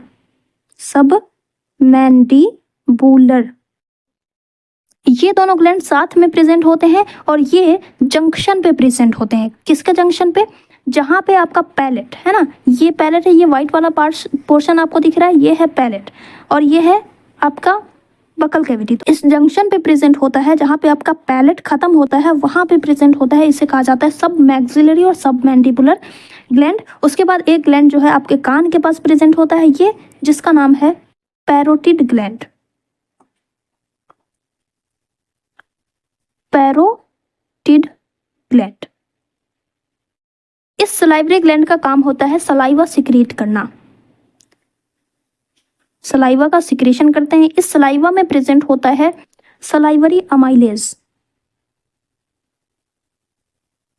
ठीक है, सलाइवरी अमाइलेज। अब हमने फूड इनटेक किया, ये फूड पहुंचा मुंह के अंदर, इस बकल कैविटी में पहुंचा। अब यहाँ पे इस फूड को मिला सलाइवा। तो सबसे पहले इस फूड के टुकड़े टुकड़े किए जाते हैं, इसकी क्रशिंग होती है। किसके थ्रू? टीथ के through. Teeth and tongue. Tongue जो है मूव करने में हेल्प करता है और टीथ जो है क्रशिंग करने में हेल्प करता है। मैकेनिकल डाइजेशन कंप्लीट होता है इसी बकल कैविटी में। इस टीथ एंड टंग की मदद से क्रशिंग हो गई फूड की, फूड के छोटे छोटे टुकड़े हो गए। उसके साथ ही साथ सलाइवरी ग्लैंड जो है वो सलाइवा का सीक्रेशन कर रहे होते हैं। फूड के साथ ये सलाइवा की मिक्सिंग टंग करता है। तो इस तरह से फूड और सलाइवा दोनों मिल करके बोलस बना लेते हैं। इस फूड के साथ जो सलाइवा मिक्स हो जाता है, सलाइवरी अमाइलेज मिक्स हो जाता है। ये सलाइवरी अमाइलेज क्या करते हैं? फूड को सॉफ्ट बनाते हैं, फूड की क्रशिंग में हेल्प करते हैं, है ना। फूड को सॉफ्ट बनाने में हेल्प करते हैं ताकि निगलने में दिक्कत नहीं हो, इसोफेगस में फूड को उतरने में कोई दिक्कत नहीं हो। ठीक है, तो बकल कैविटी का बस इतना ही रोल होता है ना।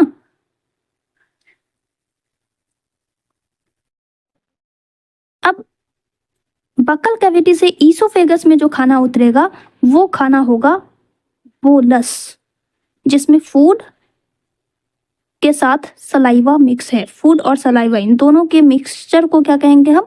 बोलस कहेंगे। ठीक है,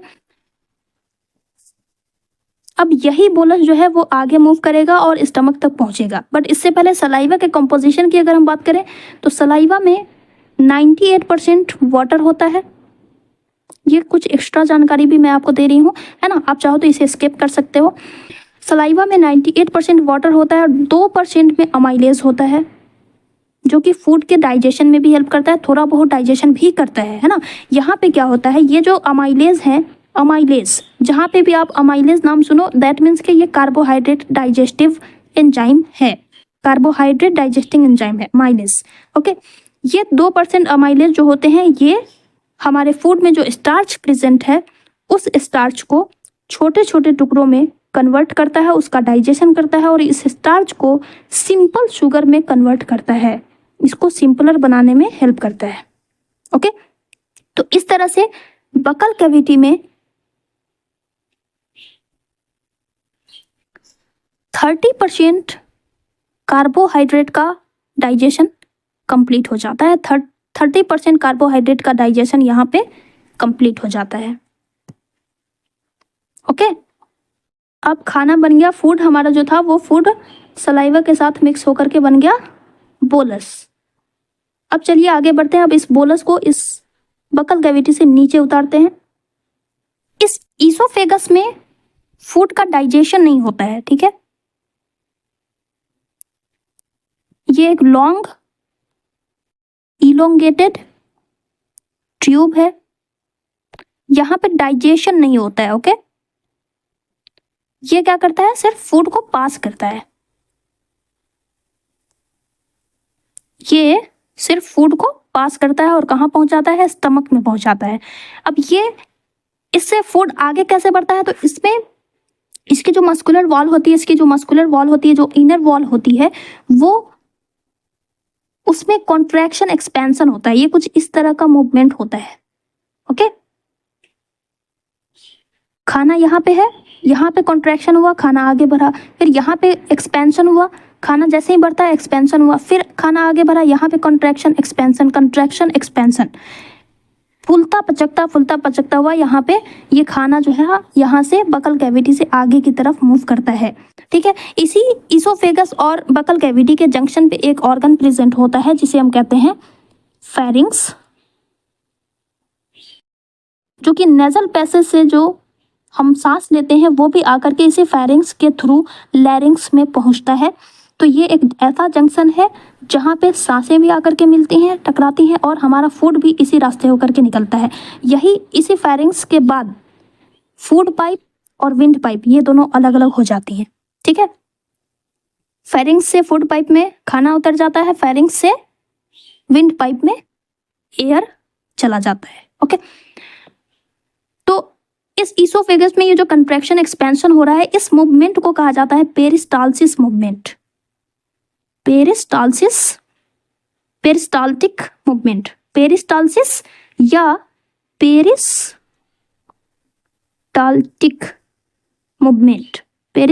मूवमेंट कहा जाता है। इसी मूवमेंट के थ्रू खाना आगे बढ़ते हुए स्टमक में पहुंचता है। तो ईसोफेगस का क्या फंक्शन है, it transfers food from the mouth to the stomach, बस इतना ही रोल है। अब जैसे ही खाना स्टमक में पहुंचता है तो स्टमक में डायरेक्ट नहीं पहुंच जाता है, स्टमक में डायरेक्ट नहीं पहुंच जाता है खाना पहले यहाँ पे एक स्फिंक्टर होता है। ये जो शेप आप देख रहे हो ना, ये शेप, तो यहाँ पे एक स्फिंक्टर प्रेजेंट होता है जिसे हम कहते हैं gastro oesophageal sphincter, gastro oesophageal sphincter. Gastro word use किया जाता है स्टमक के लिए एंड ईसोफेगियल ईसोफेगस को स्टमक से कनेक्ट करने वाला जो एक जंक्शन होता है, इस जंक्शन को कहते हैं गैस्ट्रो ईसोफेगियल स्फिंक्टर, जो कि एक वॉल्व की तरह काम करता है। ये इस फूड पाइप में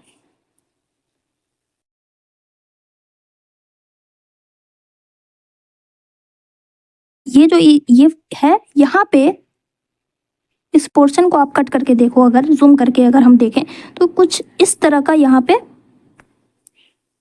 कुछ इस तरह का वाल्व की तरह ये जंक्शन लगा हुआ होता है ना। जो कि खाना यहाँ पे आता है तो ये डायरेक्ट खुल जाता है, ओपन हो जाता है और खाना स्टमक में पहुंच जाता है। लेकिन फिर दोबारा अगर खाना बैक होना चाहे तो वो यहाँ पर से पॉसिबल नहीं होता है। तो ये एक वन वे गेट की तरह स्फिंक्टर जो है ये यहाँ पे एक्ट करता है।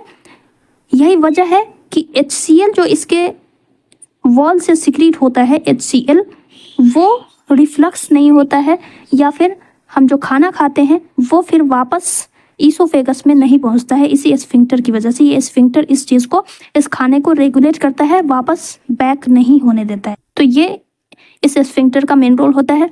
इस तरह से अब खाना पहुंच जाता है स्टमक में। तो स्टमक में जो खाना पहुंचा वो अब क्या है, फूड, उसमें सलाइवा भी मिक्स है। तो स्टमक में जो खाना पहुंच रहा है वो क्या है, बोलस है ना। अब ये बोलस स्टमक में जैसे ही पहुंचता है, स्टमक की वॉल में गैस्ट्रिक ग्लैंड प्रेजेंट होते हैं।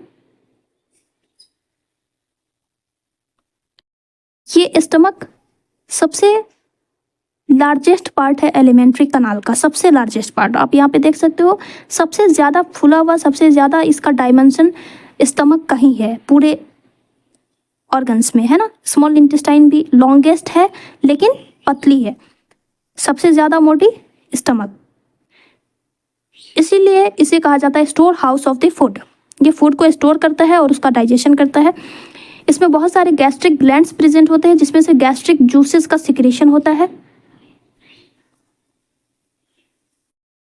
जैसे ही इसमें खाना पहुंचता है ये एक्सपैंड हो जाता है, जैसे ही इसमें बोलस पहुंचता है स्टमक जो है वो एक्सपैंड हो जाता है। आपने ऑब्जर्व भी किया होगा जब आप खाना खाते हो तो आपका स्टमक एक्सपैंड कर जाता है, फुल जाता है ना।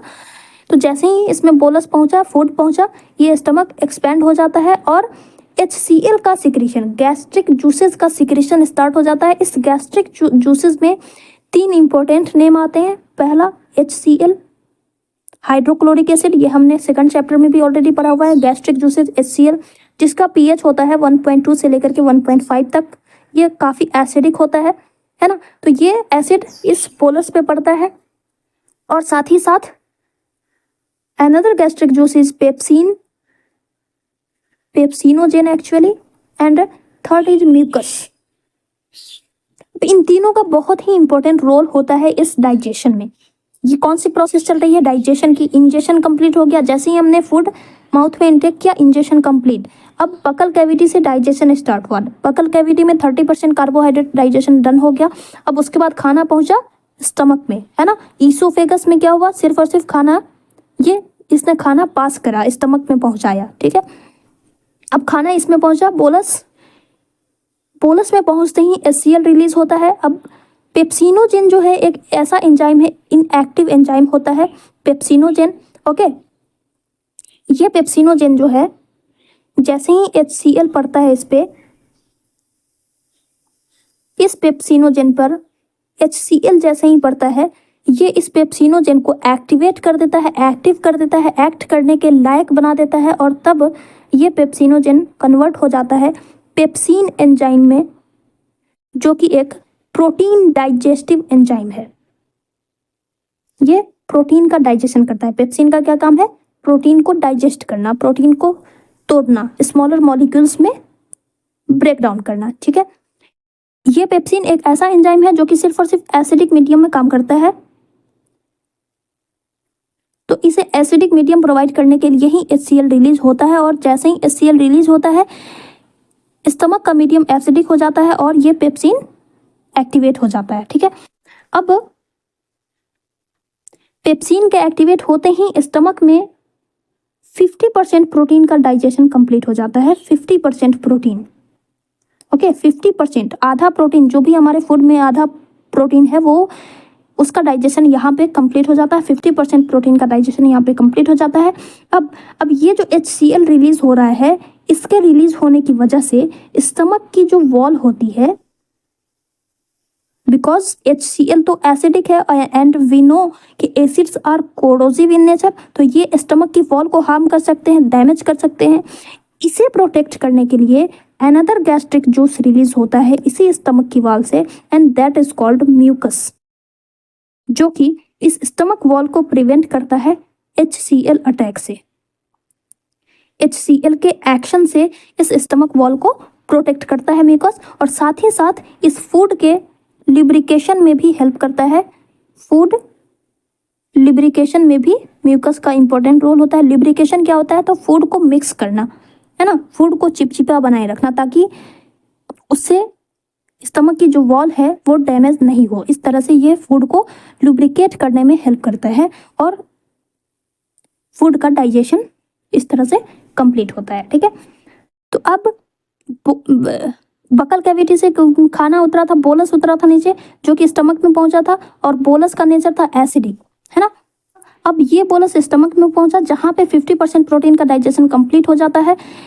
यहाँ पे 3 important gastric juices important role play करते हैं। पहला HCl जो है वो एसिडिक मीडियम प्रोवाइड करता है पेप्सिनोजेन को पेप्सिन में कन्वर्ट होने के लिए, पेप्सिन को एक्टिवेट होने के लिए, एंड पेप्सिन 50% प्रोटीन का डाइजेशन करता है। And the third one is mucus, जो कि स्टमक की वॉल को प्रोटेक्ट करता है HCl एक्शन से, जिसकी वजह से अगर अब कभी कभी क्या होता है कि हमें बहुत तेज़ भूख लगी हुई होती है, तो जैसे ही हमें भूख लगी हुई होती है, जैसे ही हम हंगर फील करते हैं, ये HCl जो है अपना काम करना स्टार्ट कर देता है, HCl सिक्रीट होना स्टार्ट हो जाता है। अब अगर हमने फूड नहीं लिया तो ये जो HCl सिक्रीट हो रहा है ये हमारी स्टमक वॉल पे पड़ेगा और ये उसको डैमेज करेगा, जिसकी वजह से कभी कभी HCl की वजह से, इस HCl के साइड इफेक्ट की वजह से दो चीज़ें कॉज हो सकती हैं।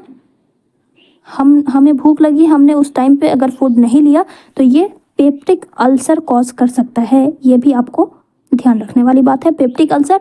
एंड सेकंड चीज is excess HCl causes acidity, जो कि आप फर्स्ट चैप्टर में भी पढ़े हो।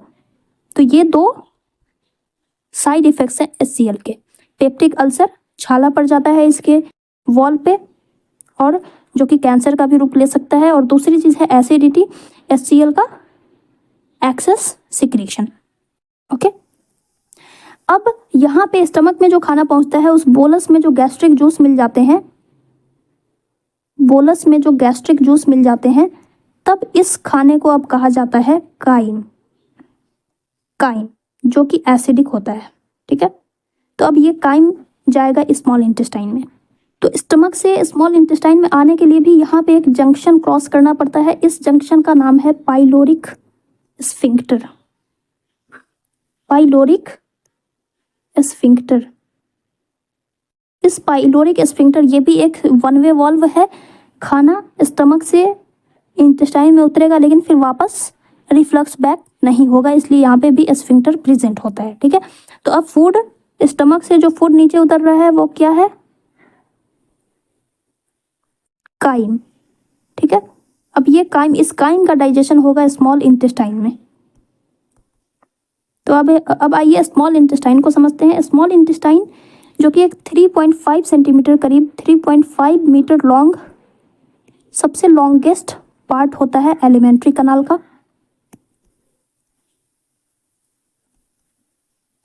एलिमेंट्री कनाल का सबसे लॉन्गेस्ट पार्ट होता है स्मॉल इंटेस्टाइन, जिसमें डाइजेशन कंप्लीट होता है। यही वो पोर्शन है, यही वो साइट है जहाँ पे डाइजेशन भी कंप्लीट होता है, यहीं पे एब्जॉर्प्शन भी कंप्लीट होता है, एंड यहीं पे एसिमिलेशन भी हो जाता है। ये तीनों ही स्टेप्स इसी स्मॉल इंटेस्टाइन में कंप्लीट हो जाते हैं। ठीक है, ये स्मॉल इंटेस्टाइन, इसमें 3 पार्ट होते हैं। स्फिंक्टर को क्रॉस करने के बाद वाला जो ट्यूब है, इस पार्ट को कहा जाता है डुओडेनम। डुओडेनम। जो पार्ट इस लार्ज इंटेस्टाइन को क्रॉस करता है, उस पार्ट को कहा जाता है जेजुनम।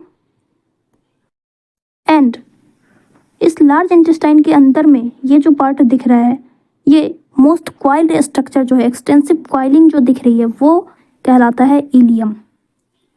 तो इस तरह से स्मॉल इंटेस्टाइन के ये 3 पार्ट होते हैं। स्मॉल इंटेस्टाइन के 3 पार्ट होते हैं, डुओडेनम, जेजुनम, इलियम। ठीक है, इलियम लार्ज इंटेस्टाइन से जाकर के कनेक्ट होता है यहाँ पे। ठीक है, अब ये जो लेंथ है स्मॉल इंटेस्टाइन की, ये जो लेंथ है, ये हर एनिमल्स में वेरी करती रहती है। हर्बीवोरस जो होते हैं वो ज़्यादा स्टार्च का, हर्बीवोरस में लॉन्गर इंटेस्टाइन पाया जाता है, क्योंकि ये जो हर्बीवोरस होते हैं वो सेल्यूलोज ऑब्टेन करते हैं, है ना। हरे घास पौधे खाते हैं ना हर्बीवोरस, तो जिसमें सेल्यूलोज होता है, तो सेल्यूलोज के डाइजेशन के लिए लॉन्गर इंटेस्टाइन की रिक्वायरमेंट होती है, इसलिए हर्बीवोरस में लॉन्गर इंटेस्टाइन पाया जाता है, एंड कार्निवोरस में कंपैरेटिवली स्मॉलर इंटेस्टाइन पाया जाता है। तो जो हमने लेंथ बताया है वो हम ह्यूमन बींग्स का लेंथ बताया है ओमनिवोरस ऑर्गेनिज्म का। ठीक है, अब यही स्मॉल इंटेस्टाइन, इस स्मॉल इंटेस्टाइन में ये जो एक्सेसरी ऑर्गन्स हैं, liver, gall bladder and pancreas, इन तीनों का ही इंपॉर्टेंट रोल इसी स्मॉल इंटेस्टाइन में होता है। लीवर से सिक्रीट, तो पहले इन तीनों के फंक्शंस को हम समझ लेते हैं, फिर हम वापस से आएंगे स्मॉल इंटेस्टाइन पे। ठीक है, लीवर, लीवर सबसे लार्जेस्ट ग्लैंड है हमारी बॉडी का, सबसे लार्जेस्ट ग्लैंड है हमारी बॉडी का। एक हेल्दी ह्यूमन बींग्स में ये 1.2 से लेकर के 1.5 kg तक इसका वेट होता है। इसी लीवर से सिक्रीशन होता है बाइल जूसेस का, और ये बाइल जूस जाकर के स्टोर होते हैं इस गॉल ब्लैडर में। ठीक है। तो गॉल ब्लैडर में बाइल जूस का स्टोरेज होता है और सिक्रीशन एंड फॉर्मेशन लीवर करता है। अगर हम इसके लोकेशन की बात करें तो ये लीवर लोकेटेड होता है राइट साइड में, जैसा कि आप देख सकते हो फिगर में। जो भी चीज़ें आपको राइट में दिख रही है ना, ये एक्चुअली में लेफ्ट है। ये आपकी बॉडी का लेफ्ट है और ये साइड आपकी बॉडी का राइट साइड है। ओके, तो इस तरह से आप देख सकते हो कि ये राइट साइड में प्रेजेंट होता है। इस बाइल जूस का डाइजेशन में बहुत ही इंपॉर्टेंट रोल होता है। ये बाइल जूस सिक्रीट होता है, इस स्मॉल इंटेस्टाइन में आकर के गिरता है, लीवर सिक्रीट करता है। सिक्रीट करते हुए एक डक्ट होता है, डक्ट मतलब नलिका होती है ना, ट्यूब को कहा जाता है डक्ट, पाथवे। तो इस डक्ट के थ्रू, जिसको कहते हैं हिपैटोसिस्टिक डक्ट, तो इस लीवर से एक डक्ट निकलती है जो कि आकर के स्मॉल इंटेस्टाइन में मिलती है, जो बाइल जूस का सिक्रीशन करती है। इस स्मॉल इंटेस्टाइन में काइम है ना, खाना, हमारा भोजन जो पहुंचा है उसमें बाइल जूस मिक्स होते हैं। ये बाइल जूस इस स्मॉल इंटेस्टाइन के मीडियम को, स्मॉल इंटेस्टाइन के का जो मीडियम है उसको एसिडिक बनाता है, उसको एल्कलिन बनाता है। ठीक है, मीडियम को एल्कलिन बनाता है। बाइल जूस के कॉम्पोजिशन की अगर हम बात करें तो बाइल जूस में प्रेजेंट होता है बाइल सॉल्ट, जिसके अंदर में आपको आ जाता है NaCl, sodium bicarbonate, sodium carbonate, ये सब प्रेजेंट होता है बाइल सॉल्ट में। और बाइल पिगमेंट होता है, जिसमें दो पिगमेंट आते हैं, बिलीरुबिन और बिलीवर्डिन। ठीक है, खैर इतना डिटेल्स में नहीं जाना है। बाइल जूस ही फैट का इमल्सिफिकेशन करता है,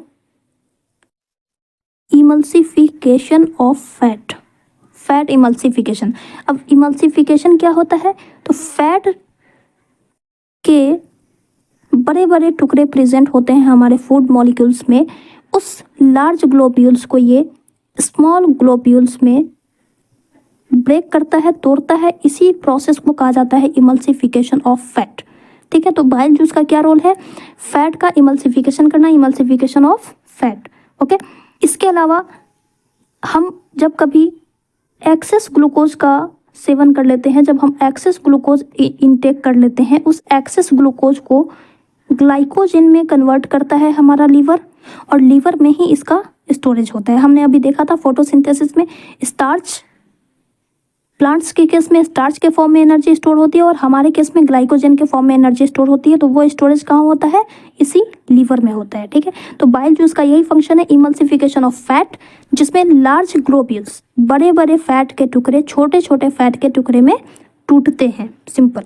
ओके, उसके बाद पैंक्रियाज की बात करें अगर हम, पैंक्रियाज, तो देखो पैंक्रियाज सेकंड लार्जेस्ट ग्लैंड है हमारी बॉडी का, सेकंड लार्जेस्ट ग्लैंड है। इसे हम मिक्स्ड ग्लैंड भी कहते हैं। ठीक है, मिक्स्ड ग्लैंड, देखो सिक्रीशन हमारी बॉडी से दो तरह का होता है, एक हार्मोन का सिक्रीशन होता है और दूसरा एंजाइम का सिक्रीशन होता है। तो हार्मोन का सिक्रीशन जो होता है उसको कहा जाता है एंडोक्राइन सिक्रीशन, उसको कहते हैं हम एंडोक्राइन सिक्रीशन। एंड एंजाइम्स का सिक्रीशन जो होता है उसे कहा जाता है एक्सोक्राइन, एक्सोक्राइन सिक्रीशन। तो ये पैंक्रियाज एक ऐसा ग्लैंड है जो कि एंजाइम्स को भी सिक्रीट करता है, हार्मोन्स को भी सिक्रीट करता है, इसीलिए इसको मिक्स्ड ग्लैंड कहा जाता है। तो अगर आपके पास, अगर आपको पैंक्रियाज या लीवर के बारे में शॉर्ट नोट लिखने को दे दे, है ना, तो शॉर्ट नोट लिखने के लिए कुछ बातें आपको पता होनी चाहिए, इसलिए मैं इतना डिटेल्स में बता रही हूँ ताकि आप कुछ पॉइंट्स लिख सको। ओके, तो पैंक्रियाज सबसे पहले सेकंड लार्जेस्ट ग्लैंड है and it is known as mixed gland because it secretes enzymes as well as hormones too. Okay, इसके अलावा अब इन्हीं दोनों को मिलाकर के कहा जाता है पैंक्रियाटिक जूस, जो कि आपकी बुक में दिया हुआ है। तो पैंक्रियाज से सिक्रीशन होता है पैंक्रियाटिक जूस का, पैंक्रियाटिक जूसेस, जिसमें होते हैं एंजाइम्स। इस एंजाइम में आपको नाम याद रखना है ट्रिप्सिन। ट्रिप्सिन एक एंजाइम है जो कि प्रोटीन का डाइजेशन करता है, प्रोटीन को डाइजेस्ट करता है। इसके अलावा लाइपेज एंजाइम जो कि फैट का डाइजेशन करते हैं। अभी आपने देखा ना कि लीवर से जो सिक्रीशन हुआ बाइल जूस का, वो इमल्सिफिकेशन करता है फैट का, उसी इमल्सिफाइड फैट को डाइजेस्ट करता है ये पैंक्रियाटिक लाइपेज। ओके, अब पैंक्रियाटिक जूस के कॉम्पोजिशन की अगर हम बात करें तो इसमें 98% वाटर होता है एंड 2% में सॉल्ट्स एंड एंजाइम्स वगैरह प्रेजेंट होते हैं। ठीक है, पैंक्रियास से निकलने वाले एंजाइम्स, कुछ एंजाइम्स आपको याद होने चाहिए, trypsin, lipase, amylase, etc.. Hormones की बात करें तो हार्मोन्स इसमें सबसे इंपॉर्टेंट इंसुलिन हार्मोन का सिक्रेशन इसी पैंक्रियास से होता है, ये याद रखेंगे। ओके, इंसुलिन हार्मोन, इसके अलावा ग्लूकागॉन हार्मोन, ग्लूकागॉन हार्मोन, ये दो नाम आप याद रखिएगा। ठीक है, तो इस तरह से bile juices and pancreatic juices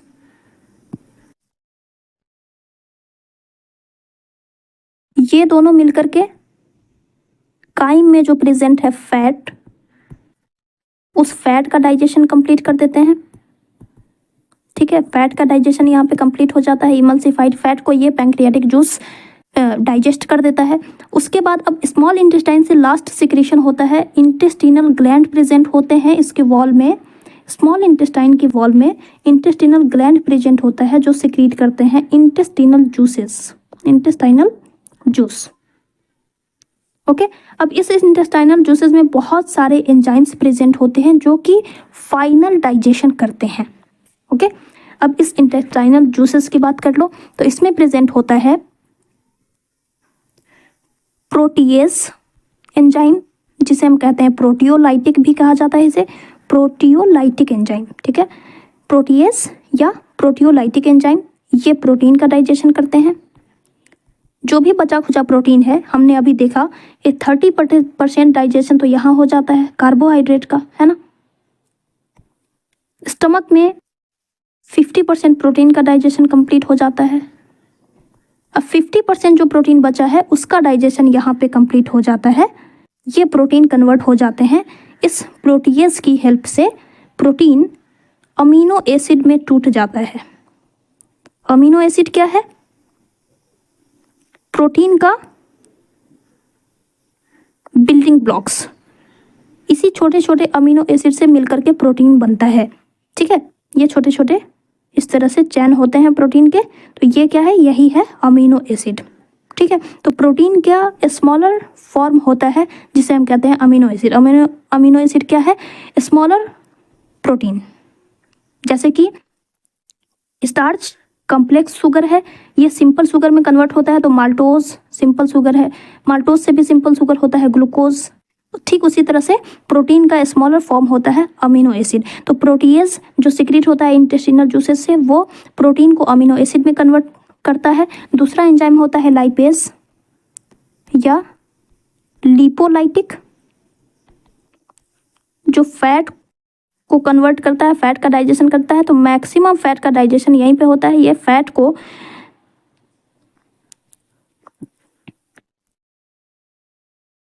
fatty acid में कन्वर्ट करता है। फिर से फैटी एसिड इसमें सिंपलर फॉर्म होता है, फैट का सिंपल फॉर्म। ठीक है, फैटी एसिड प्लस ग्लिसरॉल में तोड़ देता है। ये सब न्यूट्रिएंट्स हैं, है ना। और थर्ड एंजाइम सिक्रीट होता है जिसे हम कहते हैं अमाइलेज या अमाइलोलाइटिक। लाइसिस मतलब होता है तोड़ना, तो लाइटिक। अमाइलो मतलब कार्बोहाइड्रेट, कार्बोहाइड्रेट को तोड़ने वाला enzyme, अमाइलोलाइटिक enzyme. Lipo means lipid, lipid यानी फैट, लाइटिक मीन्स तोड़ने वाला, फैट को तोड़ने वाला। लिपोलाइटिक, प्रोटियोलाइटिक, प्रोटीन को तोड़ने वाला। ठीक है, तो अमाइलेज जो है ये 70% कार्बोहाइड्रेट जो इसमें बचा हुआ है, उस 70% कार्बोहाइड्रेट को ग्लूकोज में कन्वर्ट करता है, सिंपल शुगर में कन्वर्ट करता है। इस तरह से ये सारे के सारे एंजाइम्स मिल करके डाइजेशन को कंप्लीट करते हैं। तो इस तरह से आपने देखा कि बोलस पहले बना फूड, पहले हमने फूड इनटेक किया, इस फूड से बना बोलस। ये बोलस उतरा, ये कहाँ पे है? बक्कल कैविटी में। बोलस के बाद उतरता है काइम, किसमें? स्टमक में। स्टमक के बाद स्मॉल इंटेस्टाइन में जो बहुत सारे पैंक्रियाटिक जूसेस, बाइल जूसेस, ये एंड इंटेस्टिनल जूसेस, ये सब के सब मिल करके जो डाइजेशन को कंप्लीट करते हैं तो वो होता है स्मॉल इंटेस्टाइन में। एंड तब ये काइम जो है काइल में बदल जाता है जहाँ पे इसका एब्जॉर्प्शन हो जाता है।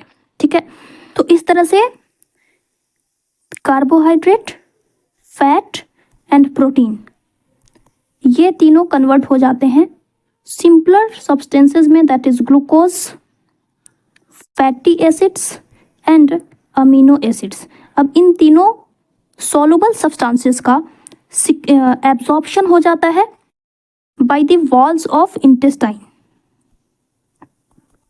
By the walls of intestine. Small intestine की वॉल इसे एब्जॉर्ब कर लेती है, इस फूड मटेरियल को, फूड मटेरियल का एब्जॉर्प्शन हो जाता है। अब ये एब्जॉर्प्शन किस तरह से होता है, तो स्मॉल इंटेस्टाइन की जो वॉल होती है, अगर हम इसे लीनियर फॉर्म में देखें तो इसकी वॉल में कुछ इस तरह से फिंगर लाइक छोटे छोटे प्रोजेक्शंस होते हैं, देखने को मिलते हैं, जो कि इसकी सरफेस को इंक्रीज करते हैं। इसके थ्रू इसे कहा जाता है, इस प्रोजेक्शन को कहा जाता है विलाई। इसी विलाई के थ्रू इस फूड मटेरियल का, इस डाइजेस्टेड फूड का एब्जॉर्प्शन हो जाता है। ठीक है, तो एब्जॉर्प्शन कहाँ होता है, विलाई में, स्मॉल इंटेस्टाइन के फिंगर लाइक प्रोजेक्शंस जिसे हम कहते हैं विलाई, तो विलाई के द्वारा फूड का एब्जॉर्प्शन होता है।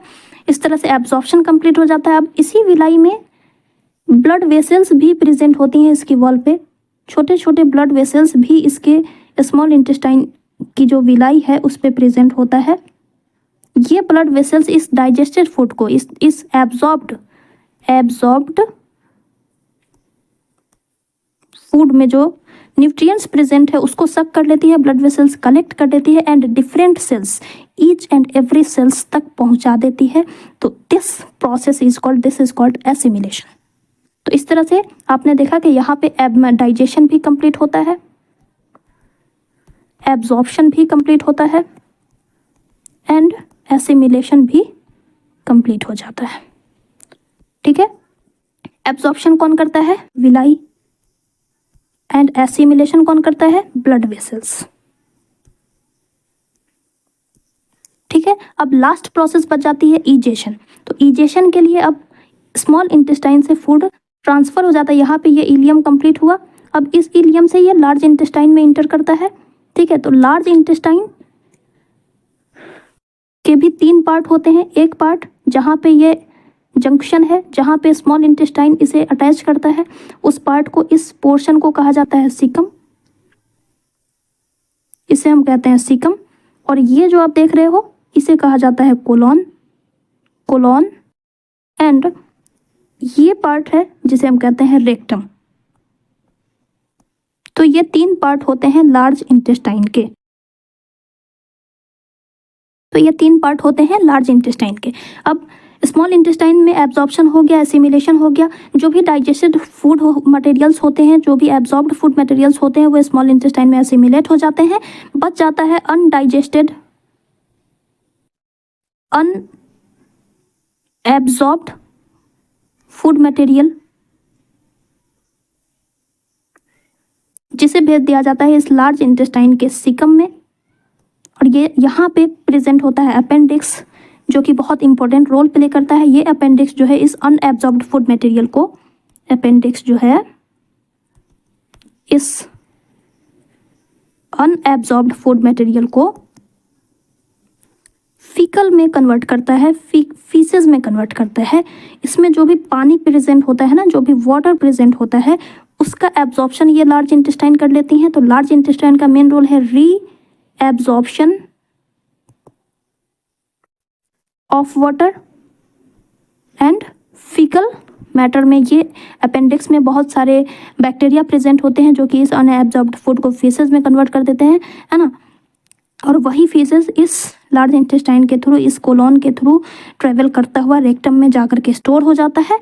अब इस रेक्टम में स्टोर होता है। इस रेक्टम के बाद ये रेक्टम जो है एनस में जाकर के ओपन होता है, और जब ब्रेन से सिग्नल मिलता है तो ये फीसेस एनस के थ्रू बाहर एक्सक्रीट हो जाते हैं। This process is called ईजेशन। ठीक है, तो रेक्टम का क्या रोल है यहाँ पे? अनएब्जॉर्ब्ड फीसेस को स्टोर करना एंड रिलीज करना। और एनस का क्या काम है? एक्सक्रीट आउट करना फीसेस को। एनस में आपको एक बात ध्यान में रखनी है कि एनल स्फिंक्टर प्रेजेंट होता है, ठीक है। इस रेक्टम और एनस इसके बीच पे, इसके जंक्शन पे एक स्फिंक्टर मसल प्रेजेंट होता है जिसे हम कहते हैं एनल स्फिंक्टर। यही है जो कि रेगुलेट करता है कि कब एक्सक्रीशन करना है, कब नहीं करना है। तभी हम टाइम पर ही वेस्ट मटेरियल को एक्सक्रीट आउट करते हैं। ऐसा नहीं है कि किसी भी वक्त ऐसा हो पाता है ना। तो ये एनल स्फिंक्टर की वजह से ही ये चीज़ें रेगुलेट हो पाती हैं। तो इस तरह से हमारा डाइजेशन कंप्लीट हो जाता है। ओके, आई होप आप सभी को समझ में आ गया होगा। जो भी हमने समझाया, जो भी हमने बताया, वो सारी चीज़ें हमने यहाँ पे मेंशन कर दी हैं। आप यहाँ से आप अपने नोट्स प्रिपेयर कर सकते हो। सारी चीज़ें मैंने यहाँ पे मेंशन कर दी हैं। सबसे पहले डाइजेशन कहाँ से स्टार्ट होता है? माउथ से स्टार्ट होता है। तो माउथ के बारे में आपको थोड़ा सा लिख देना। Horizontal opening through which food is ingested, it consist of buccal cavity. आपको सारी चीज़ें नहीं मेंशन करनी है यहाँ पे। इतनी सारी चीज़ें अगर आप नोट कीजिएगा तो बहुत लेंथी हो जाएगा, है ना। तो बस आपको कॉपी में बस उतना ही नोट करना है जितना में आप एक ह्यूमन डाइजेस्टिव सिस्टम का आंसर लिखोगे। ओके, मेन पॉइंट लिखना है। माउथ, इंजेशन ऑफ फूड, इतना लिख दिया। Buccal cavity, it is the site where digestion starts. यहाँ पे आपको मेन चीज़ क्या है? 30% कार्बोहाइड्रेट का डाइजेशन हो जाता है, डाइजेशन स्टार्ट होता है ना। इसमें आप इन तीनों ऑर्गन्स के रोल लिख देने हैं। सलाइवरी ग्लैंड सिक्रेट सलाइवा, बस इतना लिख दिया, ठीक है। तो इस तरह से आपको शॉर्ट नोट्स प्रिपेयर करने हैं। माउथ, उसके बाद बकल कैविटी, बकल कैविटी के बाद ईसोफेगस में खाना पहुँचता है। तो ईसोफेगस का मेन क्या रोल है? It transfer food from the mouth to the stomach, here no digestion takes place. Next, stomach एक J shaped muscular tubular structure है जो कि फूड को रिसीव करता है from the mouth through the oesophagus. इसमें बहुत सारे गैस्ट्रिक एंजाइम्स होते हैं, ये आपने मेंशन कर देना है बस। उसके बाद डाइजेस्टिव जूसेस का क्या रोल है, अगर आपसे शॉर्ट में कभी पूछा है ना, सिर्फ रोल ऑफ डाइजेस्टिव जूसेस, इसलिए मैंने यहाँ पे मेंशन कर दिया है। देन खाना पहुँचता है स्मॉल इंटेस्टाइन में जहाँ पे कंप्लीट डाइजेशन होता है। इसमें स्टमक से स्मॉल इंटेस्टाइन में खाना को पहुंचने के लिए एक स्फिंक्टर क्रॉस करना पड़ता है जिसे हम कहते हैं pyloric sphincter muscle. It is the site of complete digestion, जहाँ पे डाइजेशन कंप्लीट होता है। साथ ही साथ यहाँ पे लीवर एंड पैंक्रियास का भी मेन रोल होता है। पहले लीवर एंड पैंक्रियास से सिक्रीशन होता है, देन इंटेस्टिनल ग्लैंड से सिक्रीशन होता है, और इस तरह से यहाँ पे डाइजेशन की प्रोसेस कंप्लीट होती है। उसके बाद स्मॉल इंटेस्टाइन की इनर लाइनिंग में प्रेजेंट होते हैं विलाई जो कि एब्जॉर्प्शन करते हैं, और इसी में ब्लड वेसल्स की सप्लाई होती है जो कि एसिमिलेशन परफॉर्म करती है। इस तरह से 3 प्रोसेस स्मॉल इंटेस्टाइन में कंप्लीट हो जाती है, digestion, absorption and assimilation. Then unabsorbed food materials are passes out. यहाँ पे इंटेस्टिनल ग्लैंड्स का मैंने मेंशन कर दिया, आप यहाँ से गो थ्रू कर लीजिएगा, ठीक है। उसके बाद खाना पहुँचता है यहाँ पे जो लीवर एंड पैंक्रियास की सिक्रीशन दिया हुआ है ना, तो पहले आपको अगर लिखना है तो लीवर एंड पैंक्रियास के बारे में लिखेंगे, देन इस पॉइंट पे आएंगे और इंटेस्टिनल ग्लैंड्स को मेंशन करेंगे, ठीक है। तो लीवर के बारे में यहाँ पे मैंने कुछ शॉर्ट नोट डाल दिए हैं। लीवर से आपको बस एक चीज़ यहाँ पे ध्यान में रखनी है, it synthesizes bile juices and secretes it to the small intestine. और बाइल जूस क्या करता है? गॉल ब्लैडर में स्टोर होता है and it is responsible for emulsification of fat, ये इंपॉर्टेंट है, एंड ये पॉइंट। उसके बाद पैंक्रियास फंक्शन, लीवर का क्या क्या फंक्शन है and function of bile juices. Pancreas secretes pancreatic juices, it also secretes hormones. then digestion इस तरह से कंप्लीट हो जाता है। बकल कैविटी से स्टार्ट होता है, एंड स्मॉल इंटेस्टाइन में कंप्लीट होता है। बकल कैविटी में 30% कार्बोहाइड्रेट का डाइजेशन हो जाता है, स्टमक में 50% प्रोटीन का डाइजेशन हो जाता है। स्मॉल इंटेस्टाइन में जो बचे खुचे जो भी डाइजेशन है, जैसे कि यहाँ पे 30% हो गया तो 70% बचा, तो 70% carbohydrate, 50% protein and maximum fat का डाइजेशन यहाँ पे कंप्लीट होता है। इसी स्मॉल इंटेस्टाइन में एब्जॉर्प्शन भी होता है by the villi and assimilation भी होता है by the blood vessels. Okay, then unabsorbed food जो होते हैं वो लार्ज इंटेस्टाइन में भेज दिए जाते हैं, जहाँ पे इसकी वॉल एक्सेस वाटर का रीएब्जॉर्प्शन कर लेती है, और जो रेस्ट मटेरियल बच जाते हैं वो रेक्टम में स्टोर कर दिया जाता है, एंड ज़रूरत पड़ने पर इस फीकल मैटर को एनस के थ्रू बॉडी से बाहर निकाल दिया जाता है, जो कि एनल स्फिंक्टर के द्वारा रेगुलेट होता है। ओके, आई होप आप सभी को समझ में आ गया होगा। तो इस तरह से हमारा ह्यूमन डाइजेस्टिव सिस्टम कंप्लीट होता है। न्यूट्रिशन के सारे पोर्शंस हमने कंप्लीट कर लिए। नेक्स्ट, डाइजेस्टिव सिस्टम का फंक्शन आप से अगर पूछे तो वो यहाँ पे मैंने मेंशन कर दिया है। पहले ingestion and digestion of food, nutrient का absorption, secretion of water and enzyme, assimilation of nutrients and excretion of waste products. ठीक है, लास्ट में मोर टू नो में एक इंटरेस्टिंग बात दी हुई है, डेंटल कैरिज, जो कि हमने ऑलरेडी सेकंड चैप्टर में जब पीएच यूजेस में हमने यहाँ इसे डिस्कस किया था। डेंटल कैरिज जिसे हम कहते हैं टूथ डीके, है ना। तो ये यहाँ पे आपको इस मोर टू नो से आपको एक बात ध्यान में रखनी है, इनेमल एंड डेंटाइन। तो ये मैं बता दूं, इनेमल जो पोर्शन टीथ का जो पोर्शन आपको दिख रहा है उसे कहते हैं इनेमल। ठीक है, हमारा जो टीथ है उसके दो पार्ट होते हैं, एक होता है इनेमल और एक होता है डेंटाइन। तो जो ऊपर पार्ट है, ऊपर वाला पार्ट है जो हमें दिखाई दे रहा है 1/3 पार्ट, ये होता है इनेमल। और जो हमारे जॉ सॉकेट में अंदर की तरफ धंसा हुआ है, जो कि हमें दिखता नहीं है, जो इस जॉ में धंसा हुआ है, उसको कहा जाता है डेंटाइन, जो कि होता है 2/3 part of teeth is dentine and 1/3 is enamel. ठीक है, तो बस यही इसमें ध्यान में रखने वाली बात है, बाकी सारी चीजें हम लोगों ने ऑलरेडी देख लिया है। ठीक है, इसी के साथ हमारा ये पोर्शन कंप्लीट होता है। आइए कुछ क्वेश्चंस देख लेते हैं। पेज नंबर 87 का क्वेश्चन, फर्स्ट क्वेश्चन है, what are the differences between autotrophic nutrition and heterotrophic nutrition.